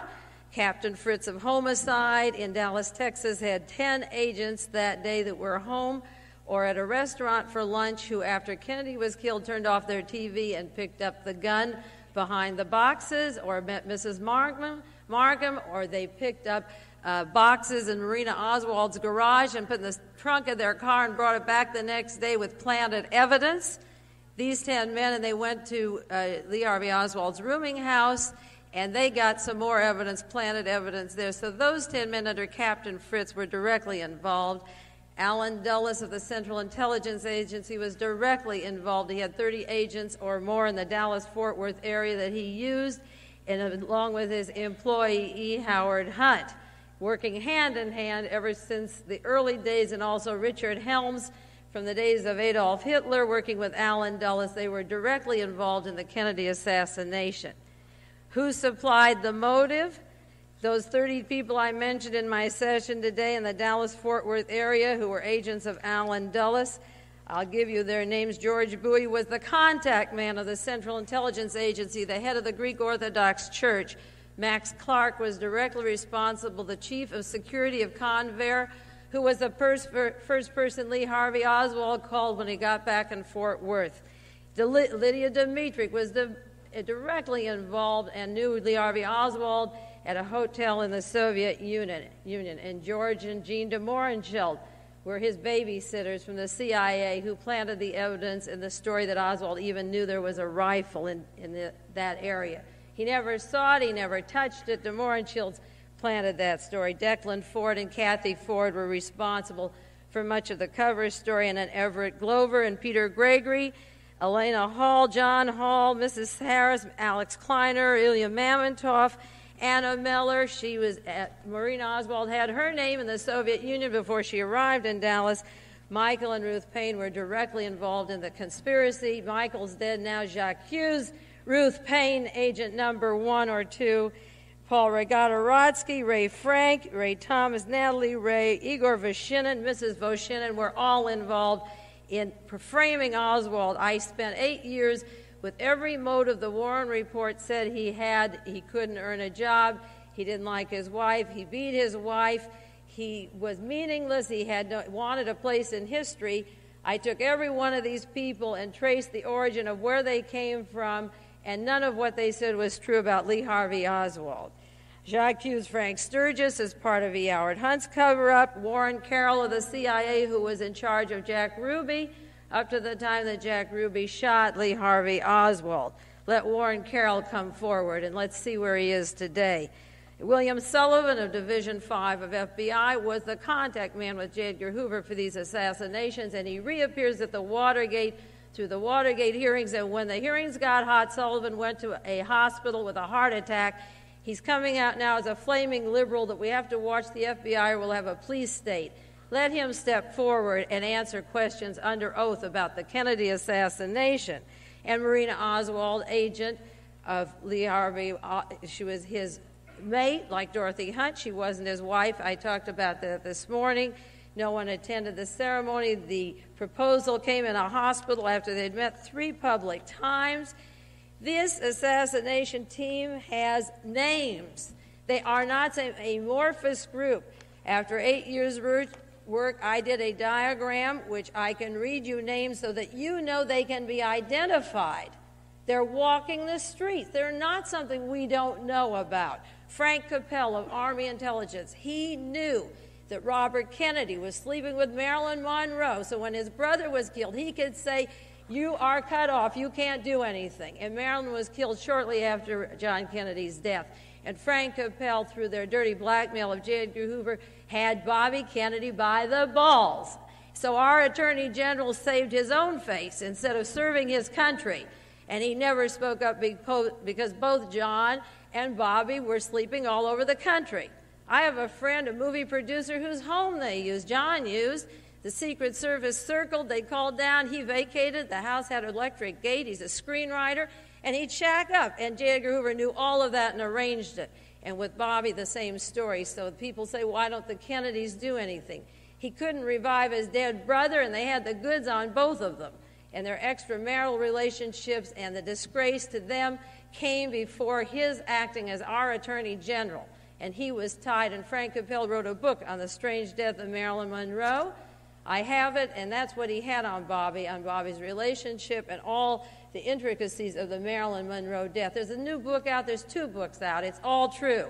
Every bit of it is true. And they had the Kennedys by that. They had Bobby Kennedy as Attorney General. Frank Capell is at the top of my list because he held the Attorney General into silence, and therefore he was important. And under him was J. Edgar Hoover, who controlled Bobby Kennedy. Then Bobby, the Attorney General, should control Hoover, but it was the other way around. And under this diagram is Richard Helms and Allen Dulles of the CIA. And then Marina Oswald was meeting with specific agents. They have names: George de Mohrenschildt, the Paynes, the Mamontoffs, and the Gravitas. And she was meeting separately, framing the man that she had as a mate who gave her the citizenship in this country, who came over with her. Oswald is an agent of the FBI doing his work on assignment, need-to-know basis, met with Mr. Gregory, Clark, Bowie, Miller, de Mohrenschildt, and Payne. As I say, I'm reading these names off, but I'm giving you the summation of 11 years of research. They have faces, they have IDs, they have jobs, and they can be called in at any time we want them, because they were all involved. And these, Marina Oswald met separately with the oil operators, the oil engineers, through the Mamontovs and Graffices, to the most anti-Semitic, the most racist, neo-Nazi team named Volkmar Schmitz and Betty McDonald and Mr. Fredrickson and Glover. And then they met with Jack Crichton of military intelligence and the motorcade and Mr. Holmes, the postmaster, and Lawson of Secret Service, who had the last say. He stepped out of the room while the motorcade was decided. And Marina was working with the military oil operatives, and they protected her afterwards, and she's been cushioned in their lap ever since. And on a need-to-know basis, away from Marina Oswald with these people, the oil operators and the motorcade, there was the extreme right wing, General Walker, and Mr. Hunt down there, and Lifeline. Mr. Warren Carroll wrote Lifeline. And there was a team called CUSA that came to Dallas from Munich, Germany, American men in military intelligence from Munich, Germany. And the first one who came there went from New Orleans into Dallas-Fort Worth area and formed the Young Americans for Freedom, which that year was founded by William Buckley and Douglas Caddy, who's known in the Watergate, who worked for Mullen Associates. And they took Kennedy's flame, his flag, the signal of his new regime when he lit that flame when he was inaugurated, and said, "Let this flame go forward." And Young American Freedom took that flame on their stationery, and they moved into the Dallas-Fort Worth area. Larry Schmidt, Bernard Weissman, Larry Jones, Bill Burley, Robert Schmidt, and Mr. McDonald. Not one of them was called as a witness before the Warren Commission. And Mr. Grinnan and Mr. Hunt and Birchwell and Surrey were involved with General Walker. And then the black money, the killing money, came from the Republic National Bank. Check that out. Connie Trammell was the agent. She was in Mr. Hunt's offices, the oil man, Wednesday before the assassination, as was Jack Ruby.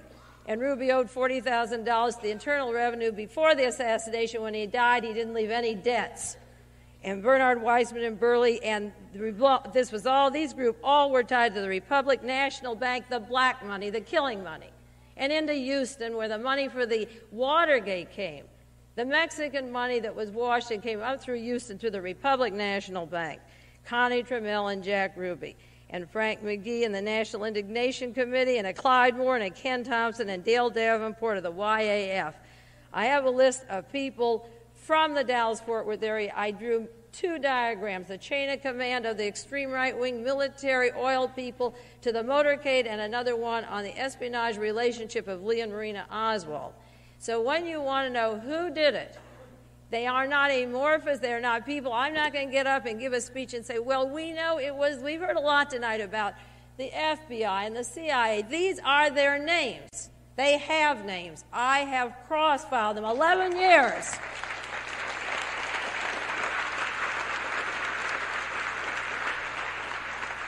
And one more thing. I'll just run down a few things about E. Howard Hunt, and then I'll quit, because I wrote about him in that first published article I did from Dallas to Watergate, and I'll give you a few points.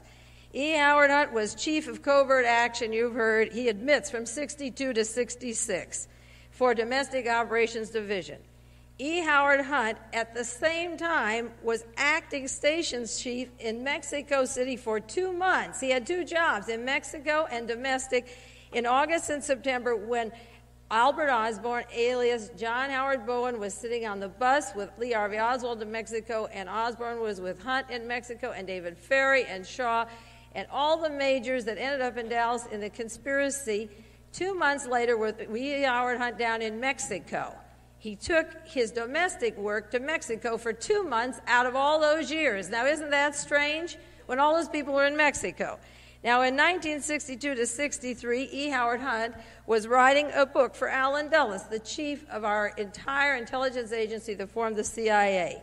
And then Allen Dulles was on the Warren Commission. He was removed from the CIA because Kennedy said there's a hidden government behind my back, and he was put back on the Warren Commission. Now, when the Warren Commission met, and I have the minutes of their meetings, Allen Dulles came to the commission, and he said gentlemen, I have a book here on a history of assassins, their personalities, their profiles, and there seems to be a pattern running through here. Oswald meets these other assassins, their traits, his personalities, what we know as a psychological profile. Well, I wrote in about 1966 to John J. McCloy, and I said, I'd like a copy of that book on assassins that you got at your first meeting. And he wrote back, we never got a book. And I wrote to Senator Cooper, and I said, at the first meeting of the Warren Commission, Allen Dulles brought you a book. I was studying assassins, I'd like it. He said, we never received that book. Now, I had the minutes of their meeting. I wrote to all of them, and I didn't get an answer from Gerald Ford. He didn't answer me, and Lee J. Rankin didn't answer me, and the archivist, Mr. Angel, wrote back that there never was such a book, but I have the minutes of the meeting. So if E. Howard Hunt was writing for Allen Dulles in 1962, couldn't he have written that book? I knew then it was a fake book. And I think E. Howard Hunt wrote that book, and I want them to account for that if he was writing for Allen Dulles. Then E. Howard Hunt admitted last week that he was writing in domestic work. He was working for a publisher called Prager Publishing Company in New York. And they have a branch in Washington, and they said we did 15 or 16 books for the CIA. Now, wouldn't it be funny if one of those books was the one that went to the Warren Commission? The CIA, wouldn't that be funny? See how this is all coming together now? Did they publish a book that nobody else saw except he gave to the Warren Commission? And they lost their memory within 3 years about that book? If E. Howard Hunt was the chief of covert actions from 1962 to 1966, working with publishers, writing for Allen Dulles, and Dulles is bringing it to the meeting, and the book doesn't exist, let's find out what E. Howard Hunt was doing with that publisher. That's one example. And I have about 40 examples of E. Howard Hunt and his involvement from Dallas to Watergate, and I don't want to take time going through them now, but maybe later Sunday, if any of you are interested, I'll show you the importance. But that book publishing thing is significant because I caught on in 1966, and I have a whole series of these letters from them denying it, plus the minutes of the meeting. Now we find Hunt was writing a book. He wrote for Allen Dulles. He was in Dallas with the assassins. But when you say who did it, do you mean the 4 or 5 gunmen that got away? Do you mean who covered it up? We know. These men are modest. Some don't go out on a limb like I do. Those of you that hear my radio show every week, I go way out on a limb. I name many people every week, 20 or 30 if I have 45 minutes to do it. You know I do. And I think it's time that we stop thinking that they can't be arrested and said under oath what they were doing. They can, and let's get to it and make them produce these people. Good old Mae Brussel. And if we follow the program, see we will, Peter Dale Scott is next, author of The War Conspiracy, has been researching the Dallas to Watergate links, and he's currently working on a manuscript called The Dallas Conspiracy. Some of you heard me 2 times already in the last 3 days, and we're trying to get a panel discussion going here later, so I really am going to try and be frivolously short with this very serious question, who done it? And although in the end I don't really know, as a professor I can always talk for as long as I like about something I don't know. I'll give you a big answer first and then a much more pointed answer. The big answer is, if you heard me this morning, I was talking about the Gray Alliance as a system in this country between business, politics, organized crime, and now more recently intelligence agencies tied in. I was trying to lay out how you get a system going for the governing of, say, a city like Chicago, and then also the same system can be exported to an area like the Caribbean, or more recently now in Vietnam. Some of you know that I really began by being interested in Vietnam and baffled by this sudden change in U.S. policy and the reversal of Kennedy's first disengagement decisions in late '63, the reversal of that, the very significant reversal on November 24th, 1963 in the form of NASM 273. I've written about that elsewhere. And then I got interested in this Asian gray connection between Chinese nationalist intelligence and the Asian People's Anti-Communist League and the narcotics traffic, which I wrote about in The War Conspiracy. And a name that turned up there was one of their American correspondents, a man called Spas T. Riken, whom incidentally I don't think did it, but was one of their correspondents.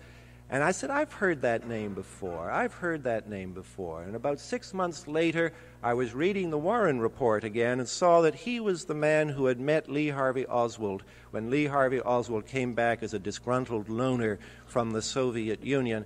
And I said, really, I'd better look into this a little bit more. And I found it very interesting indeed.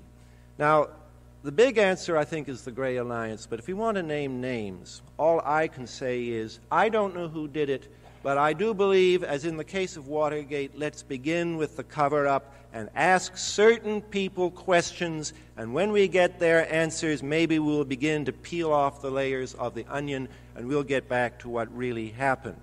So all I have ever studied in Dallas really was the cover-up. And I do know who was controlling Marina Oswald's very important testimony in the first days after the assassination. It is a very strange story indeed, which I can't tell the details of you now, but to tell you who it was, she was spirited away by the Secret Service for 36 hours. Even the FBI couldn't find her. They had already made a reservation for her on the morning of November 24th before 11 o'clock at a place called the Inn of the Six Flags, owned by the Great Southwest Corporation, which is my chief focus for study and the people who should ask further questions. And let me just say parenthetically that there's a contemporary relevance to the Great Southwest Corporation because it went on to figure in the two largest bankruptcies in the history of the United States and, for all I know, in the history of the world, the failure of the Zeckendorf, Webb and Knapp empire, and then more recently the failure of the Penn Central, which meant that there was a House Banking Committee investigation. They pointed to the Great Southwest Corporation as a prime factor in that, and they named the people who in 1963 were the chief shareholders, who tightly controlled the Great Southwest Corporation. They named them the Wynn family in Dallas, the Rockefeller brothers in New York City.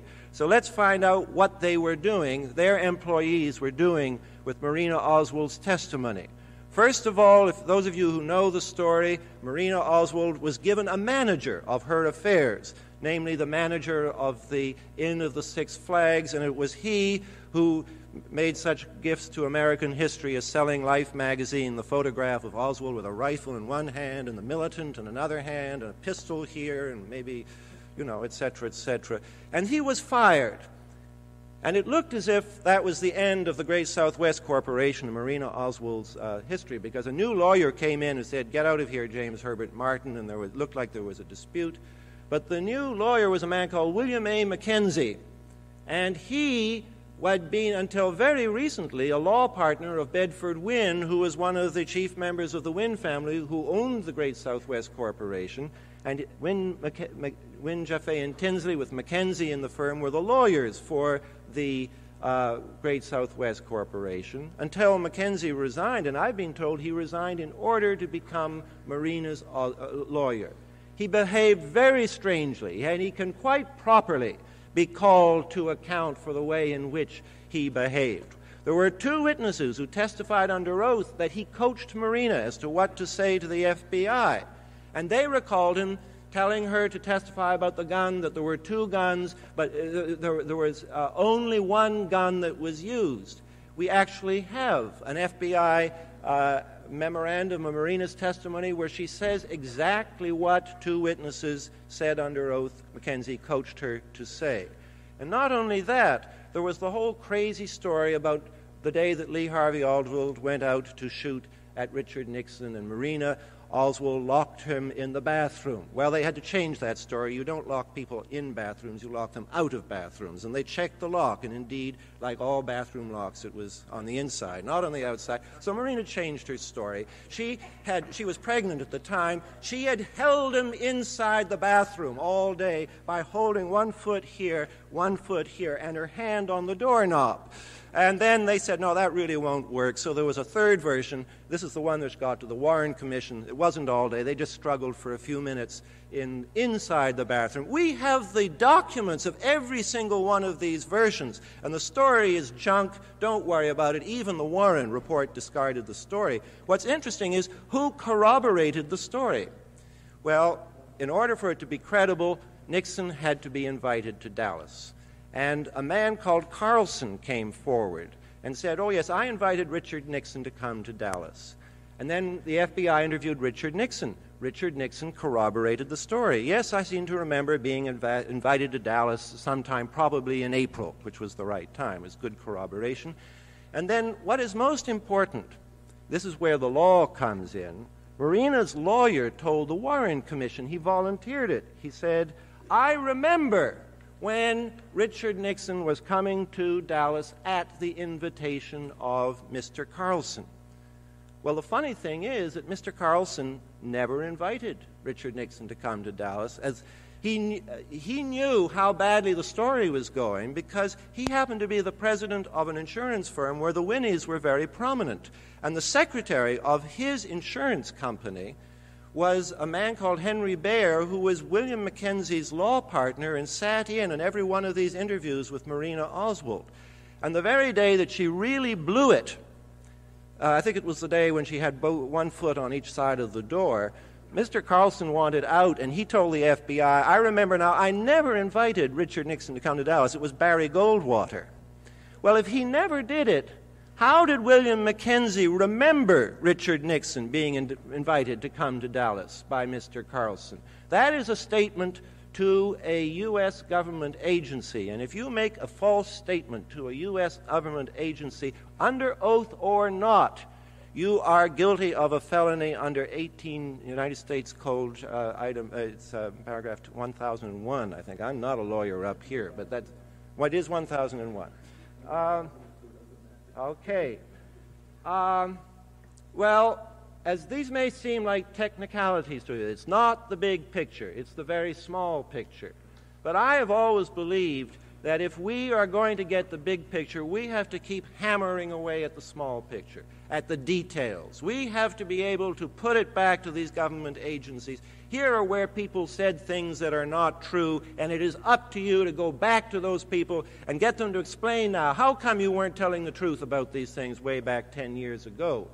And I think not just, as I said yesterday, it's not just enough to put the pressure on Congress. Obviously, one has to put that kind of pressure on Congress, but we're going to have to tell them what kinds of questions to ask. We're going to have to find the stories which were false and the people who gave the stories which were false.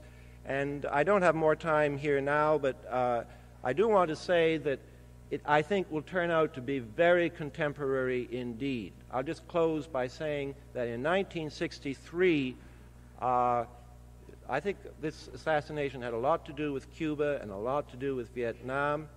And it's true that there were cowboys who were very upset with Kennedy's policy in these areas. There were also some Yankees who were very upset with Kennedy's policies in these two areas. It was Drew Pearson who said in February 1963 that Nelson Rockefeller was the man behind Senator Keating's campaign to organize Congress against Kennedy on the Cuba issue. It was Nelson Rockefeller in October 1963 who said he was utterly opposed to the new talk about getting out of Vietnam. What we had to do was get in and make a stand there. And it's quite clear, I think, that Nelson Rockefeller and Richard Nixon together they carried the ball. They were the most vociferous opponents. Goldwater was a kind of buffoon. He was entertainment. But these two men, Rockefeller and Nixon, were deadly serious in 1963. And I'm not now talking about who done it. I am going back to the big picture of what was happening in this country in 1963, and there was a rift appearing in the power structure of this country, and as I say, a rift which was temporarily sealed over when the new administration, 2 days after the assassination, made the commitment, which had been such an issue, to go in and fight in Vietnam. And that, for me, is why the assassination has always been such a desperately serious matter, not only for us who live in America, but for all those in the world who have to worry about America's posture in the world. Thank you very much.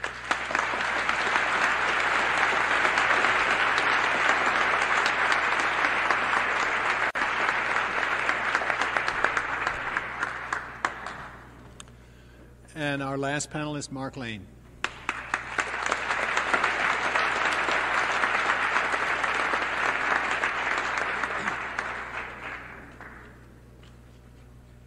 It's quite late, and you've been very patient. And I spoke at great length last night and also on a panel today, so I'll be very brief now.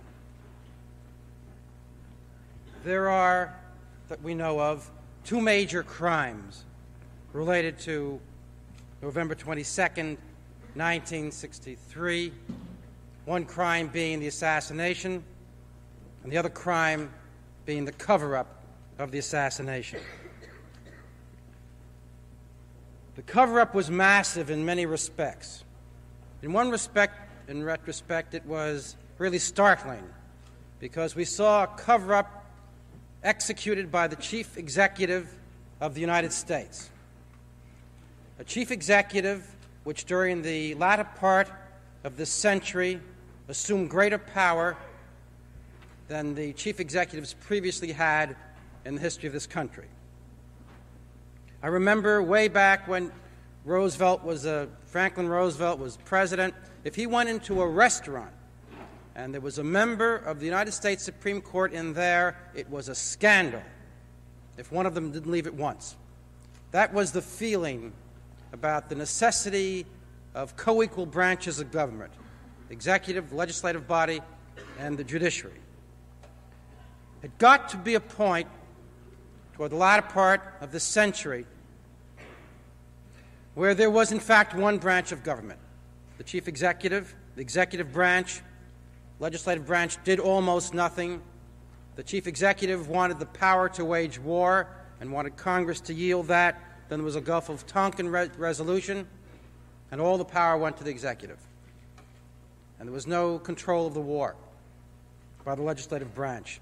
But the culmination of that was when it was necessary to convince us, to convince the American people that Oswald was a lone assassin, in which the executive, in order to have a report issued on behalf of the President of the United States, he compromised the judiciary by securing the chairmanship of that commission for the Chief Justice of the country, and he compromised the legislative body by securing two of the major leaders of the House and the Senate, two Democrats and two Republicans.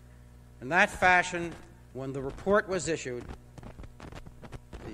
by the executive, it was a report on behalf of the legislative body and on behalf of the judiciary as well.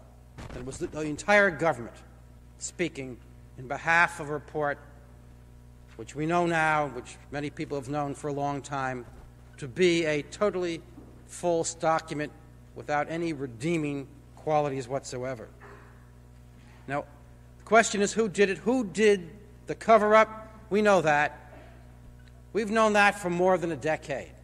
We can call the names of the members of the commission, including the present president and the former president who appointed them, and the networks and the news services and the others who endorsed the report because of often because of the work done by the national police organizations in terms of explaining the responsibility to the media to be irresponsible. That's obvious now. It's been obvious for some time. In terms of who actually pulled the trigger, who organized the program, the assassination of John Kennedy, I don't believe that the evidence is available to draw a sound conclusion at the present time. I don't believe that. I don't believe there anybody here or anywhere else who we know has the kind of evidence that any of us would want to walk into court with and try to present to a jury. Nothing close to that. I think the stance we should choose is somewhere between paranoia on one hand and the complacency which has gripped this country for 11 years on the other hand. Someplace in terms of a reasonable, hard-working study of all of the evidence. And no matter how hard we study that evidence, I believe that we will not be able to determine who killed John Kennedy by ourselves, because we do not have the power that the apparatus of government has. We cannot subpoena Mr. Hunt, who indeed has done a number of very interesting things, which we discussed last night and other places and other times. A number of very interesting things. And there must be hundreds of questions that occur to anyone familiar with the body of literature and evidence and information that should be put to Mr. Hunt, but none of us here can do that because he won't answer us. It has to be a method. We have to find a method to force the apparatus of government to function on our behalf, which it has so rarely done in our 200-year history. I think it can be done, though, possibly. I think if ever it could be done in the last 11 years, this is the time that it can be done. We know now that Congressman Gonzalez yesterday announced that he believes that the evidence is conclusive. He's a congressman from San Antonio. He was closely related to the motorcade, told me a week after the assassination that he told John Kennedy not to go through Dallas. He said, I wouldn't go there myself. It's not safe. He said, John Kennedy turned to him and said, Henry, the Secret Service has told me not to worry. They have arranged the greatest security precautions in the history of the country. I saw Henry Gonzalez a week after the assassination, and documents which he had secured had been stolen from his own office. He's been suspicious of a lot of this for a long time now, naturally. Now he has said, for the first time publicly, reported not in all of the newspapers in the country, but in the San Antonio press, that he will introduce legislation demanding an investigation into the cover-up and into the facts surrounding the assassination of John Kennedy, and that he said he has talked to Peter Rodino, the chairman of the House Judiciary Committee, and that Rodino is most responsive to that approach at the present time.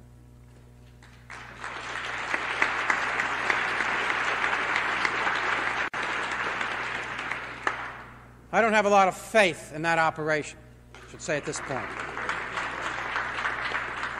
But I have faith in our ability to force that apparatus to work. And I would rather not see them start their investigation now. I would rather see us put together the kind of activity that, first of all, educates everyone that we can reach.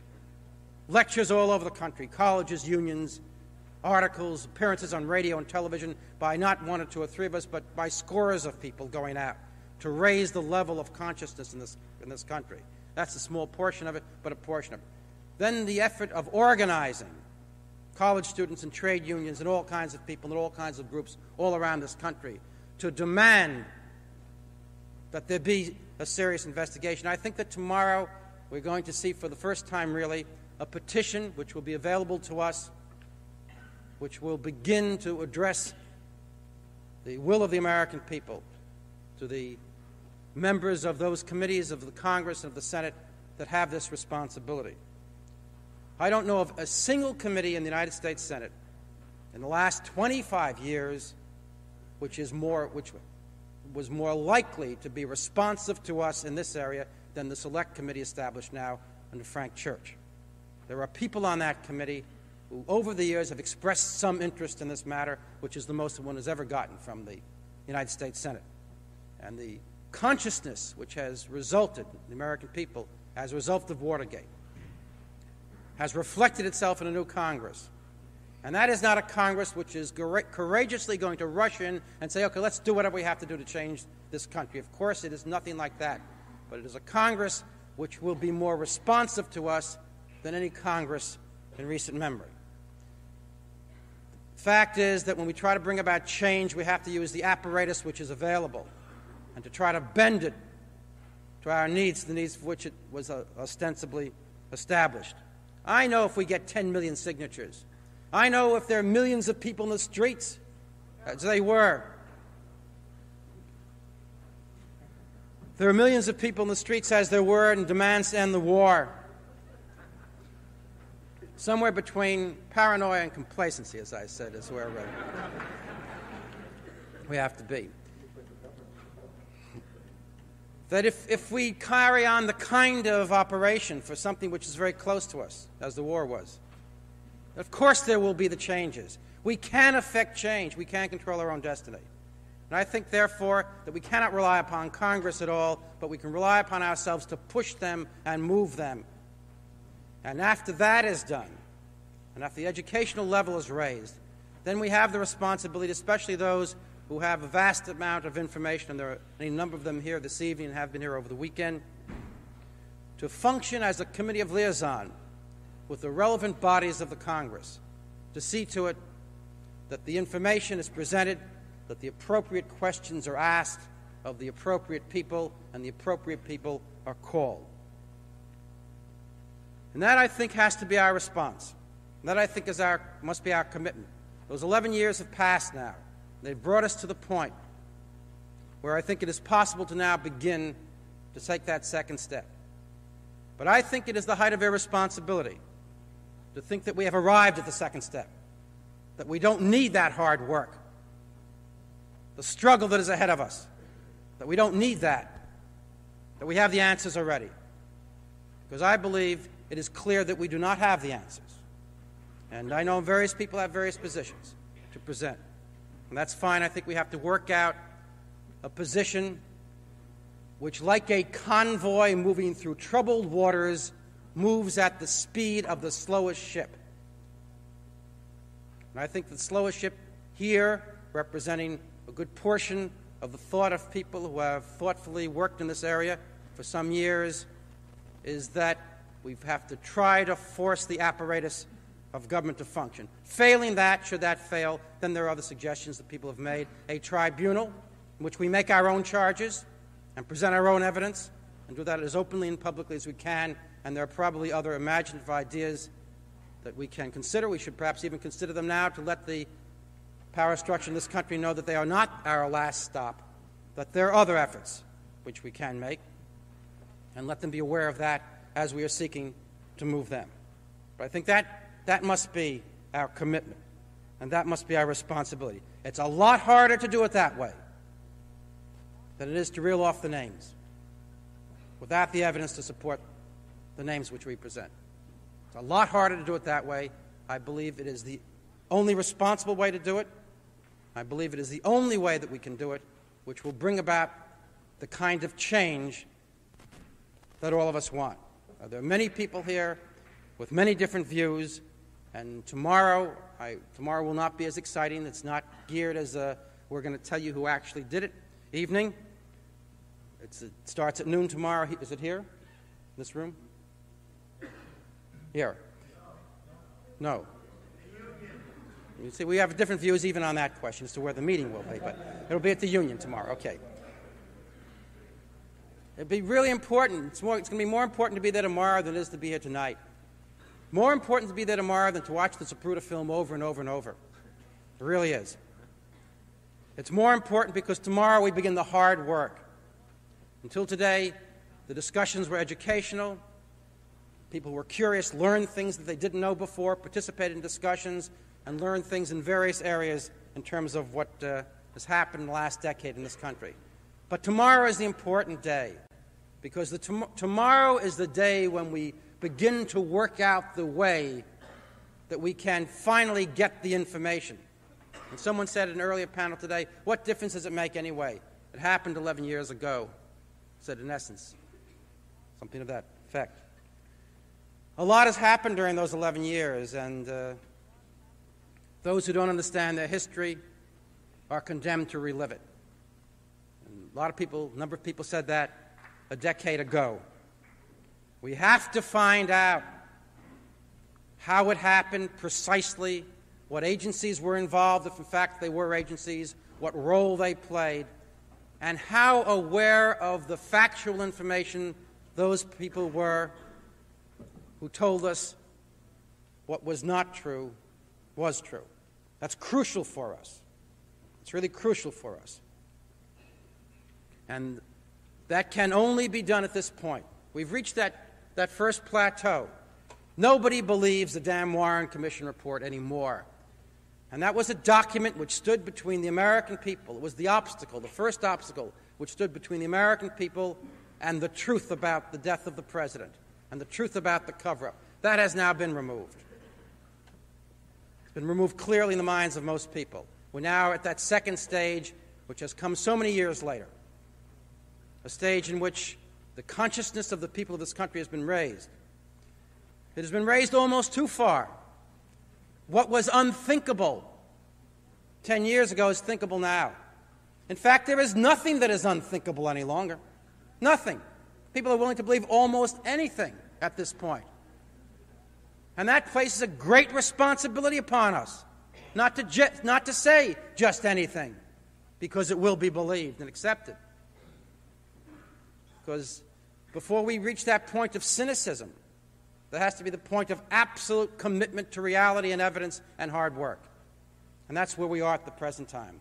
And tomorrow will be the opportunity for those of you and us who are seriously committed to learning the facts, to bringing about a change in this country, seeing to it that we can control our own destiny, that we don't have to elect someone after a lot of work, if we think that's the way to do it, just to see his brains blown out in Dallas on a sunny day with everybody watching, and know what that means to every subsequent president who is terrified to act out against the interests of those who carry the guns, because they knew, and they know much more than we have known all of these years.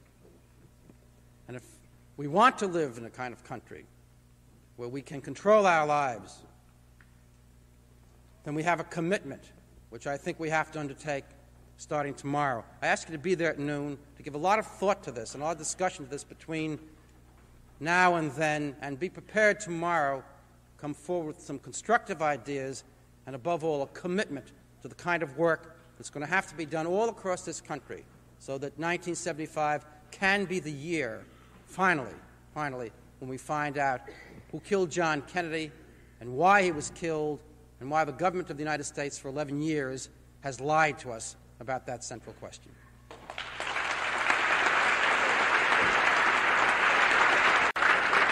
That was Mark Lane. I don't know if they intend to take questions from the audience at this time. I guess we'll just have to wait and see.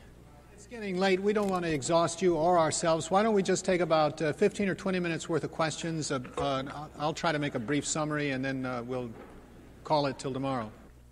Okay. People here are seeking a new political movement. They're calling on us, those of us with doubts who want to get out the truth.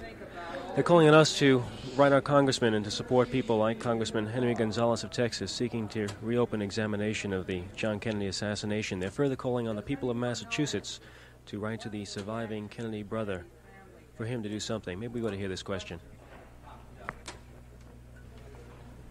The question has to do with the Kennedy family.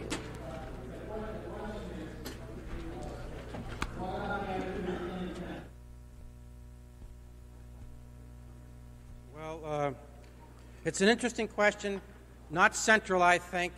The assassination of John Kennedy was not a family affair, and the forensic evidence, I think, indicates what happened, whether the family was willing to accept it or not. But I'll tell you something which might shed some light upon what some members of the family thought. A man who went to school with Robert Kennedy went to a different school with Jim Garrison and became the contact between the two of them.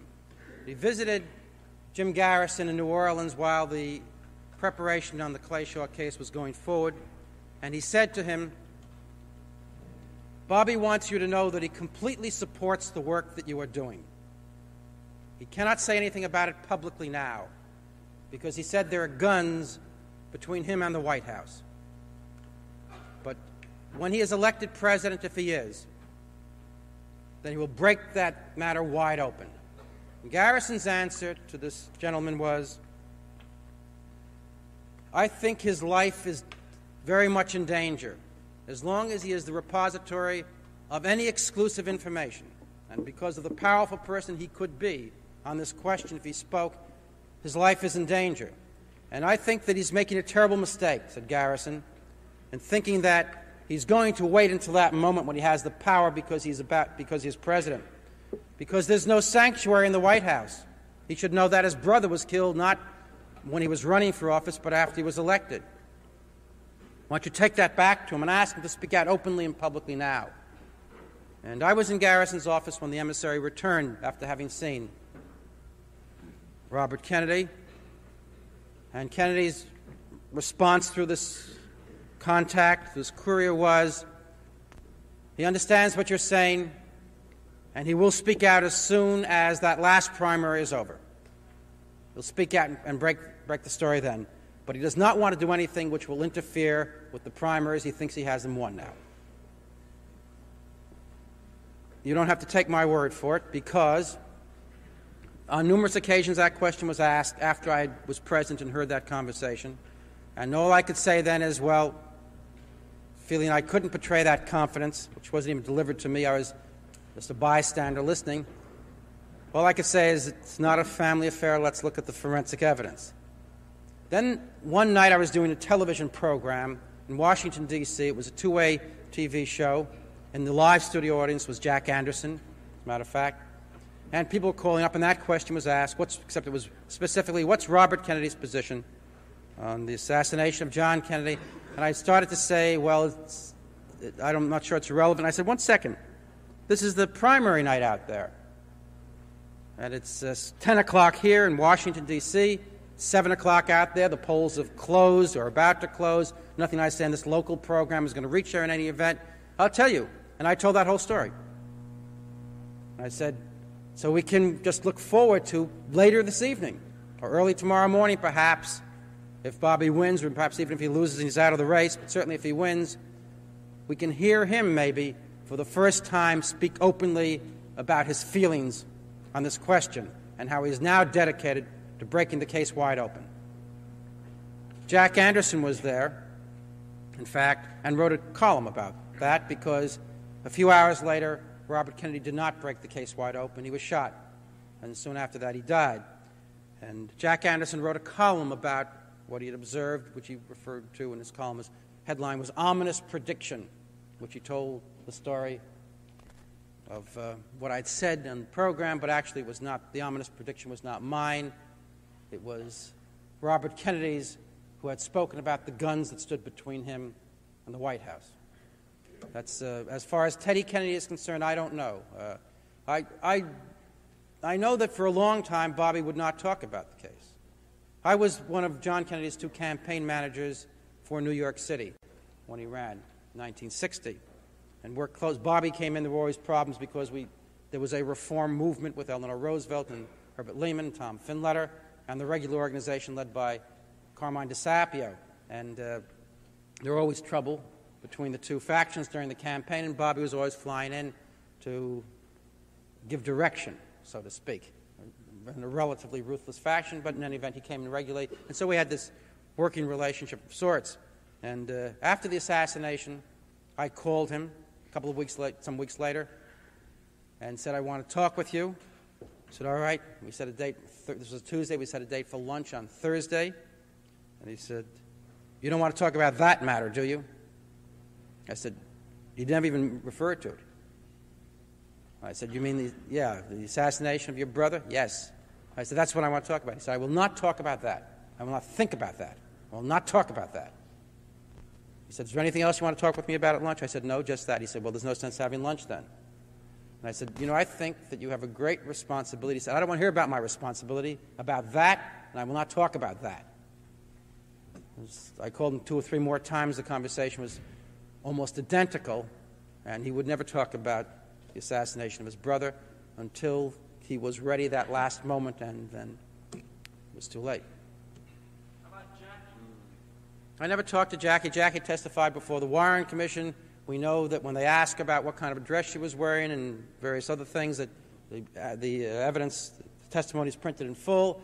When she was asked about the only relevant thing she was asked, the wounds that she observed on her husband, who, as you've seen the film, who was in her arms, it said, bracket, all reference to wounds deleted, close bracket.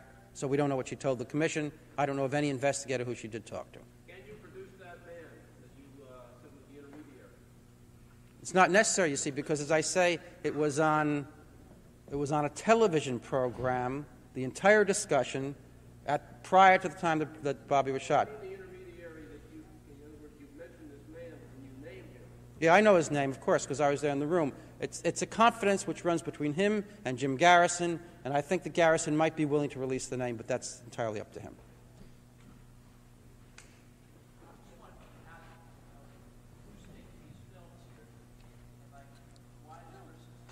It's all cool.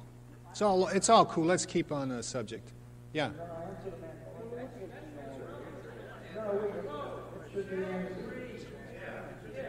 All right. Is there somebody?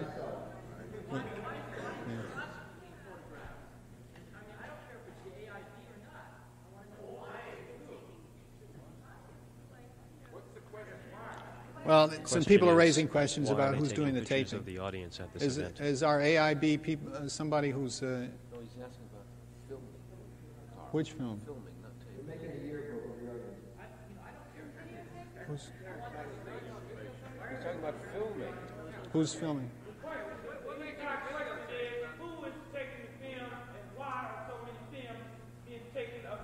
And I think that's a goddamn legitimate question.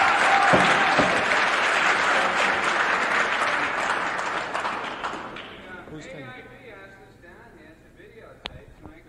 About the whole conference. Us, okay. Most of us are from Channel 3 in Somerville, a public access cable television station. Thank you. Okay? Yeah.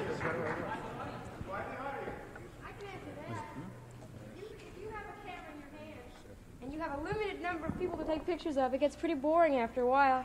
I mean, that's just the way. Wait a second. Wait, I don't mean it to be light. I don't want to make light of it. But I mean, a person with a camera in their hands has a tendency to look for interesting shots. Okay? If there's anybody who wants to sit through the tape and wants their face off, we'll edit it out. That won't be a problem. And most of it, and most of the shots we do have is of the speakers and very little of the audience. See, what happens is we have 3 cameras going. Only one at a time is going into the one that's being taped, okay? Let me finish. The question was asked. I want to finish, okay? So only one camera's on at a time. 2 might be facing the audience, but the one that's being on the tape is only the one that's on the speaker. That's most of the time the stuff that went on was of the speaker. Anybody is welcome to watch it. Any more questions? You know, I think it goes deeper than that, from the standpoint that we know damn good and well how police and CIA can steal all them goddamn film from y'all tonight. And I think that when people come into another meeting like this, they should be asked if it's anyone in that audience. Now, we do that in nightclubs because somebody might come in with somebody else's goddamn wife with no intentions of being filmed on film. And there's no need to have somebody that didn't come in here to be public without their consent. And I think, you know... All right, could we move this thing on a little bit? Yeah. Question to Mae Brussel about the Eustasi, which she talks about on her radio programs. The question is about the Eustasi. How many of you know what the Eustasi is?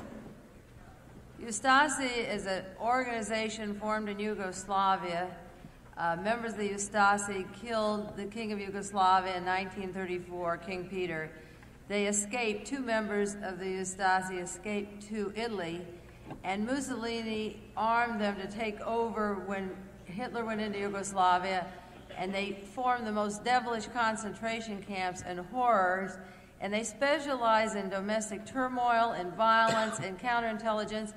And Hitler asked them to cool off because their experiments, their heads in the streets, the bodies dissected publicly were so grotesque that Hitler asked them to cool off with their experimentations, and they killed 50, 60, 70, 80,000 people in Yugoslavia. And when World War II was over, their headquarters were set up in Australia, in California, in Spain, and they're very important now because they are causing national violence around the world, airport hijackings, the bombing at the Pan Am in Los Angeles, I believe. Miriam Kerbekovic is of Eustasi.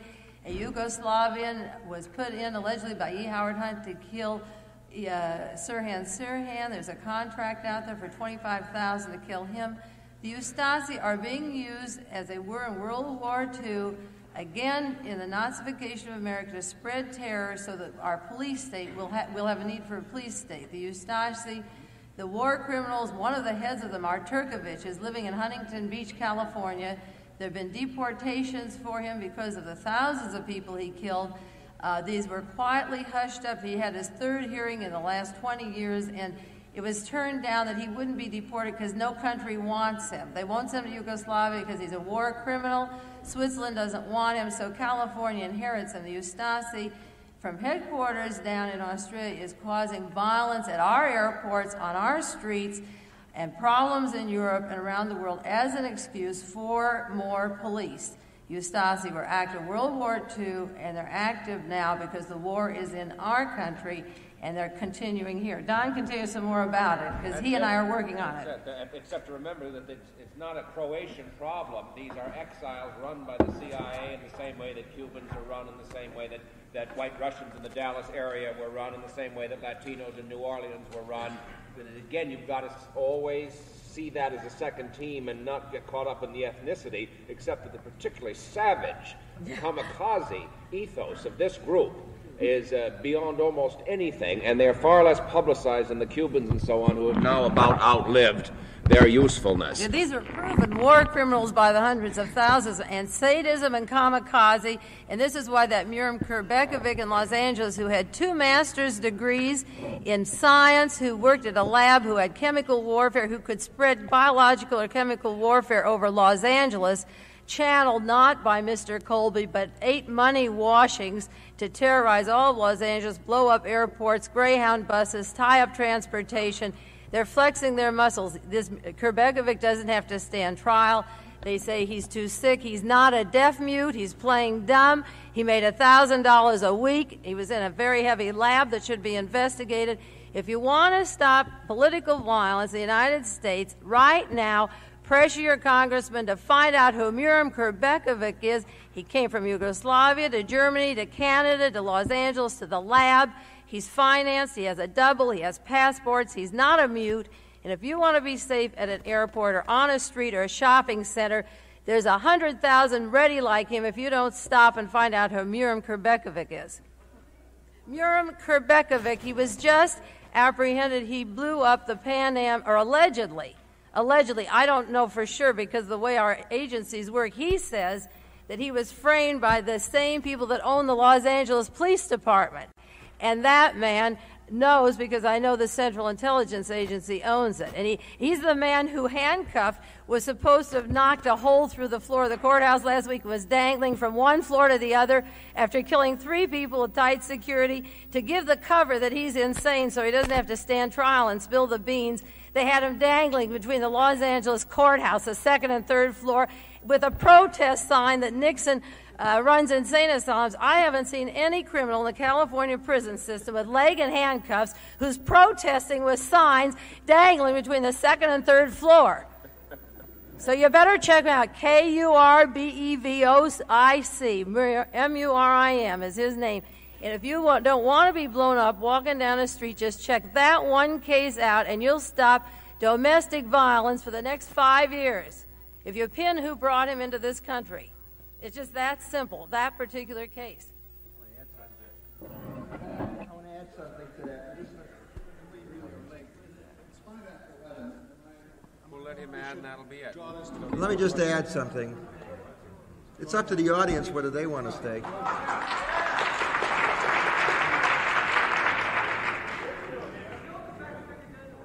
I just want to add something which is quite amazing. I wasn't aware that May was working on it, but our group in Chicago has uncovered a very hot situation which happens to be related to that, which I wasn't aware of until tonight. If any of you saw the film or the book, The Odessa File, I'm here to tell you publicly at the first public meeting that I've mentioned this, that we have a substantial portion of the American Odessa File, which is related to what she is talking about. Nazis that have gotten into high position in this government, including a high position in the LA police, in the space program, and in the court system.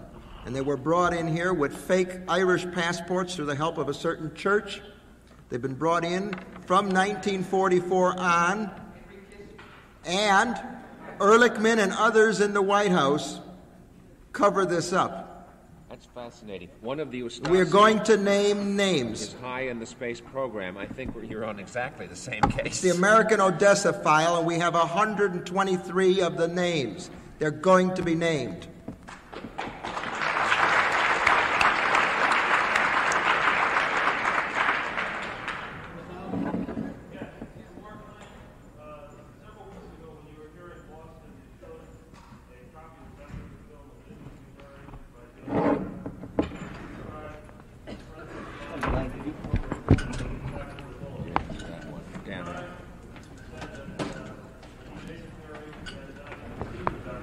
We'll have to hope that they repeat that question. We can't seem to pick it up on our microphones. Can't even pick it up on my ears. Well, what's happening? Well, Ken is over here. I learned that Dan Rather made those statements during the 4 days after the assassination. Let the people ask their question. When I was lecturing in Santa Monica, a young friend named Ivan Dreyer had the 4 days on tape. I gave him a Zapruder film, and we tied Dan Rather's voice to the action of the film. I realize that Rather is rather unhappy about it now. I chased him for 3 years trying to make him look at the film. On the 10th anniversary, Associated Press wanted to do a story on me. My only requirement was, if you'll look at some film I've got, you can write any damn thing you want to about me. State editor for A.I.B. in Texas looked at the film in my home. He asked to see it again. I showed it to him again. He said, "You know, Rather ought to be asked about that." "Oh," I said, "I think so too." And then the AP editor called Rather, couldn't get him that day, but he called the next day and got him, and he called and told me, said, "Rather says he made an honest error. Why in the hell didn't he leave the adjective off? Let us decide." Besides that, it had been 10 years, and he'd had hundreds of hours of national television time to tell the American people, "I made a hell of an error on November the 24th, 1963. Instead of that, he has to wait until I push him to the wall. This film was shown at the Democratic Convention, and newsmen there asked Rather about it, and he said no comment. But when he couldn't run from AP, he says he made an honest error. More important than that, recently he was on a talk show in Dallas, and a very knowledgeable caller called in and said, asked where Rather was. He said, "I was just beyond the overpass, waiting for a film drop." Why beyond the overpass? The motorcade was going to speed up at the overpass. So he's going to be trying to catch this film going about 50 or 60 miles an hour. In addition to that, he didn't say who was going to give him that film drop. He didn't say what the film showed, if anything. He didn't say where that film was ever shown. Dan Rather has a lot of questions to answer. I know he's unhappy with me, and I'm delighted that he is.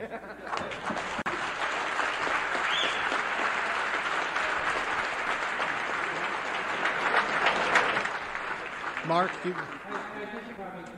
everything about except whether or not Rather showed up at the cocktail party. He did not show up at the cocktail party. However, he and I are speaking on the same platform at the University of California in Los Angeles on February 20th. And if he shows up there, he'll have an opportunity to see the film with his voice on it. It's the Zapruder film with Rather's voice. Explain it. They're starting. Who wants to respond? The question is, why hasn't the Zapruder film been shown on TV? We almost ran out of them, but I kept a few. Yeah. We had some on the table back there. The extended. There are? I would like to say this. I agree that there's one other thing I forgot a while ago. There's another thing you could do, and that is to demand of Congress that they use the same justice on Life magazine that they used on Marina Oswald. Congress passed a law and took the gun away from Marina. Doesn't make a damn, it wasn't used anyway. But Congress now should pass the law and take this film away from Life magazine and show it repeatedly on nationwide television.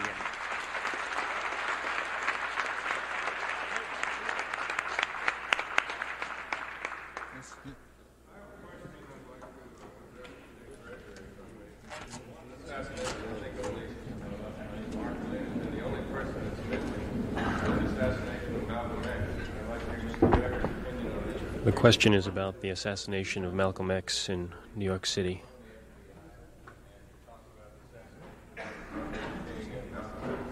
The question is, I'd like to hear some conversation about the assassination of Martin Luther King and Malcolm X. From what I've been able to find out about the Malcolm X assassination, there were cracks in the walls where actually all of the shooting took place from, and the people in the audience that was found to be guilty of it was really just a decoy. I'm not saying they didn't hit them, but what had happened is Malcolm X was planning on going to the UN to take the issue of racism and put it before the world body. I think Ralph Sherman gave me more research than that anyone else, and that was a meeting that took place in London, England, with a guy that's referred to as a black guy, although he was Indian, named DePinto, who was the editor of Pan-African magazine, and it was he the one that suggested to Malcolm that would be a good idea, and both of them was planning on going to the UN. The Sunday that Malcolm was gunned down in New York, DePinto was gunned down in Nairobi along that same time. And so it's very evidence that, the CIA or government agents was involved with that. Now, I have my own theory about what happened with Martin Luther King. And that theory goes back to the day that the Pueblo was captured in North Korea. If you would go back and review the news, you will see that Lyndon Johnson got on television and very excited signed an executive order which federalized 100 and some odd thousand National Guardmen and 25,000 Air National Guard because he claimed that we might have to get involved in Korea. I personally believe Martin Luther King was killed because they thought black folks was going to, burn 50 or 60 cities, and at that point they could bring in martial law. Because, see, I thoroughly believe they want to create a situation now that they can suspend the Constitution, dissolve the Senate and Congress, and bring in martial law to further notice. I think once Gerald Ford steps down and Rockefeller become president, I think you're going to see violence escalated to a certain extent that the American people will say, bring it on. If you look at what the CIA is into now, I don't think it's an accident that we're getting all these bombings. I just happen to be a person that just don't believe you can bomb the State Department. Like the State Department ended up getting bombed the other day unless you someone connected with it. But if these buildings get blowed up time and time again, and if a school get blowed up and is blamed on black militants, or a black school gets blowed up and is blamed on right-wing radicals, and if enough buildings is blowed up, and the Puerto Ricans, they say, blowed up that restaurant in New York City, if you blow up enough good restaurants where enough rich folks go, see, poor folks get very upset when rich folks get killed. And it was more poor folks concerned about Patty Hearst than rich folks would have been concerned about some poor black sharecropper's daughter. And so, knowing the way, the basic American people think in this country. And now, if you go back to the evening Martin Luther King was shot, the first news that came over the radio before they could even say he was dead or knew anything about it, they kept saying a white person did it. And that's not the normal trend in America. They go out of their way to hide that. And that evening, LBJ sent the exact amount of National Guardmen across this country, of military. They weren't National Guard now, they're soldiers. Sent the exact amount of soldiers across this country to deal with riot duty that he just happened to federalize during the Pueblo. Now, that's just my personal thoughts of why Martin Luther King was killed. There was no other reason. Martin Luther King wasn't into nothing. He didn't have nothing going as far as conspiracy. About a year before that, he called me in the hotel room and asked me would I do him a favor. And I said, what is it, Martin? He said, would you explain to me what the mafia is? And I did, And I think the only reason that he was killed was for that reason. And I think right now, the one thing we got to watch for, and I think this is what the whole thing is on food, that they'll create the type of violence across this country where they can suspend that Constitution. And I think this is what it's all about. Thank you.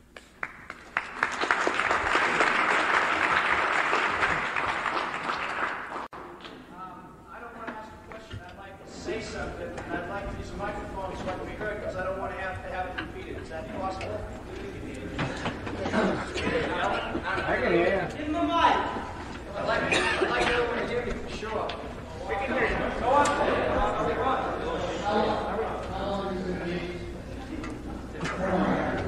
Fellas now going up to stage to take the mic. He spoke at one of the earlier sessions, and I got the feeling that, well, his question said something about how Watergate was designed to do in Richard Nixon. We'll hear what his question is.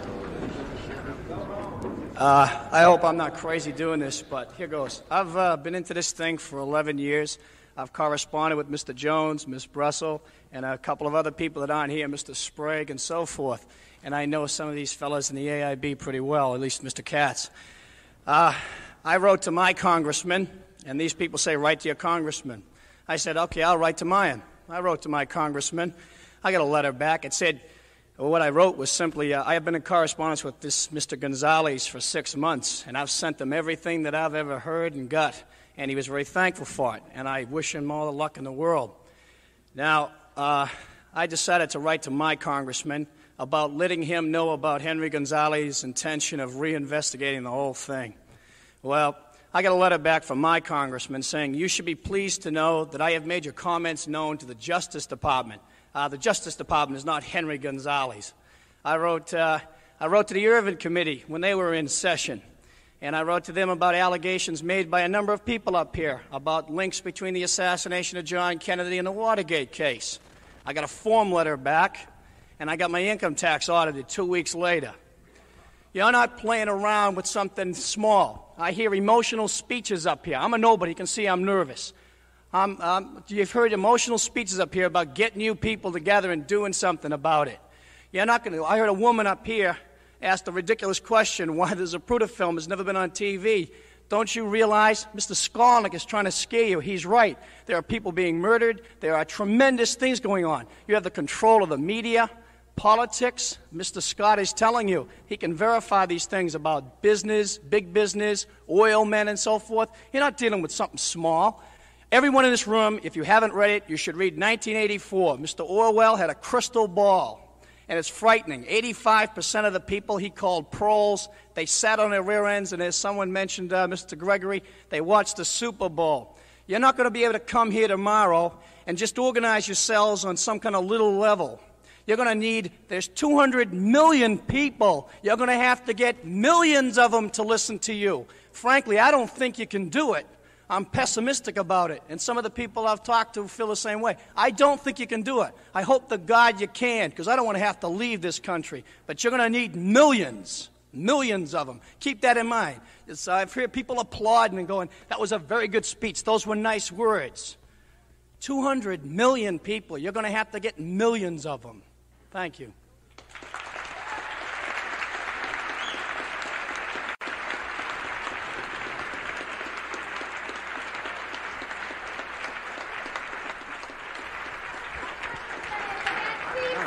That is the best reason of all for taking a videotape of something like this and trying to get it spread around.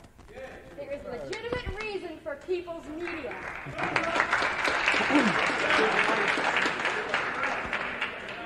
The problem alluded to by the gentleman who just spoke is one of the central problems that everyone faces right now.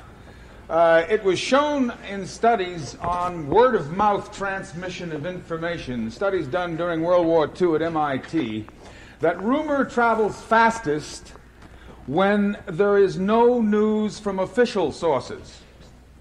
Some of you may have noticed that the last 5 weeks have been a gradually increasing news blackout by a new technique where they jam the television channels with irrelevant local news, axe murders, and all sorts of garbage to prevent the transmission of relevant information from Southeast Asia, Europe, etc., etc., etc. This is obviously being orchestrated because I've been to several towns and I've noticed that it's the same. In New York, we don't get any Boston news. In Boston, you don't know what's going on in Chicago. The country is being fragmented information-wise. Therefore, word-of-mouth information becomes tremendously important. I'd like to point out something to you. That if two persons tell two persons tell two persons some bit of information, by the time you've moved 10 persons out in the circle, over 1,000 people know what you know. It's too, well, the other thing that they turned up in the MIT studies was this, that a piece of information, if true, tended to reinforce its validity as it travels. If it's false, it tends to develop 15 different stories and sift into the sand.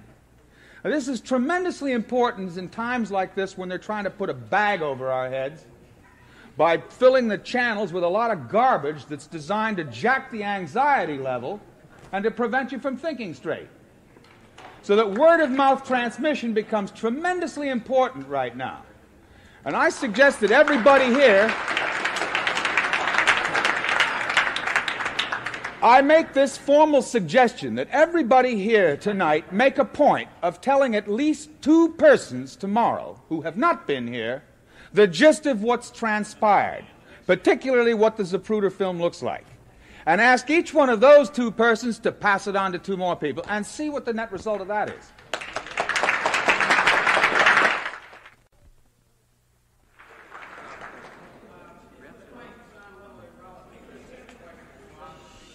Hold it. Mr. Skolnick mentioned the fact that he was the head of, or Park Tri head of Congress. I'd like to know if he's done any research into the death of his daughter. The fact that at the time that he was running for re-election, there was a possibility that he might be a potential presidential candidate. Is this, would this be viewed as another attempt to limit the choice of candidates that we as voters have by creating I think now you're asking who probably murdered Percy's daughter in 64, I believe it was, 66. I think knowledgeable people recognize that it was Percy's wife that did that. She had an emotional problem, which I don't want to go into long details about. It was an inside job. His daughter was palling around with somebody that was undesirable in some way. And that's a simple answer to a very complicated matter. But the issue that I brought up was that the 3 major owners of United Airlines are Nelson and David Rockefeller and Senator Percy. And that is probably more relevant to our discussion than what happened to Percy's daughter, which I believe happens to be a matter personal to Percy. I believe he offered a reward there for no reason. I think he already knew who killed his daughter. Sherman Skolnick, and at that point we conclude the Saturday night general session of a conference on the politics of assassinations and conspiracy. The topic tonight was Who Done It? This program was recorded on February 1st, 1975 by Pacifica radio affiliate WBUR in Boston. The conference was sponsored by the Assassination Information Bureau, and for more information you could write to the A.I.B. at 63 Inman Street, Cambridge, Massachusetts, 02139. This is Vic Wheatman speaking. This is Our Hidden History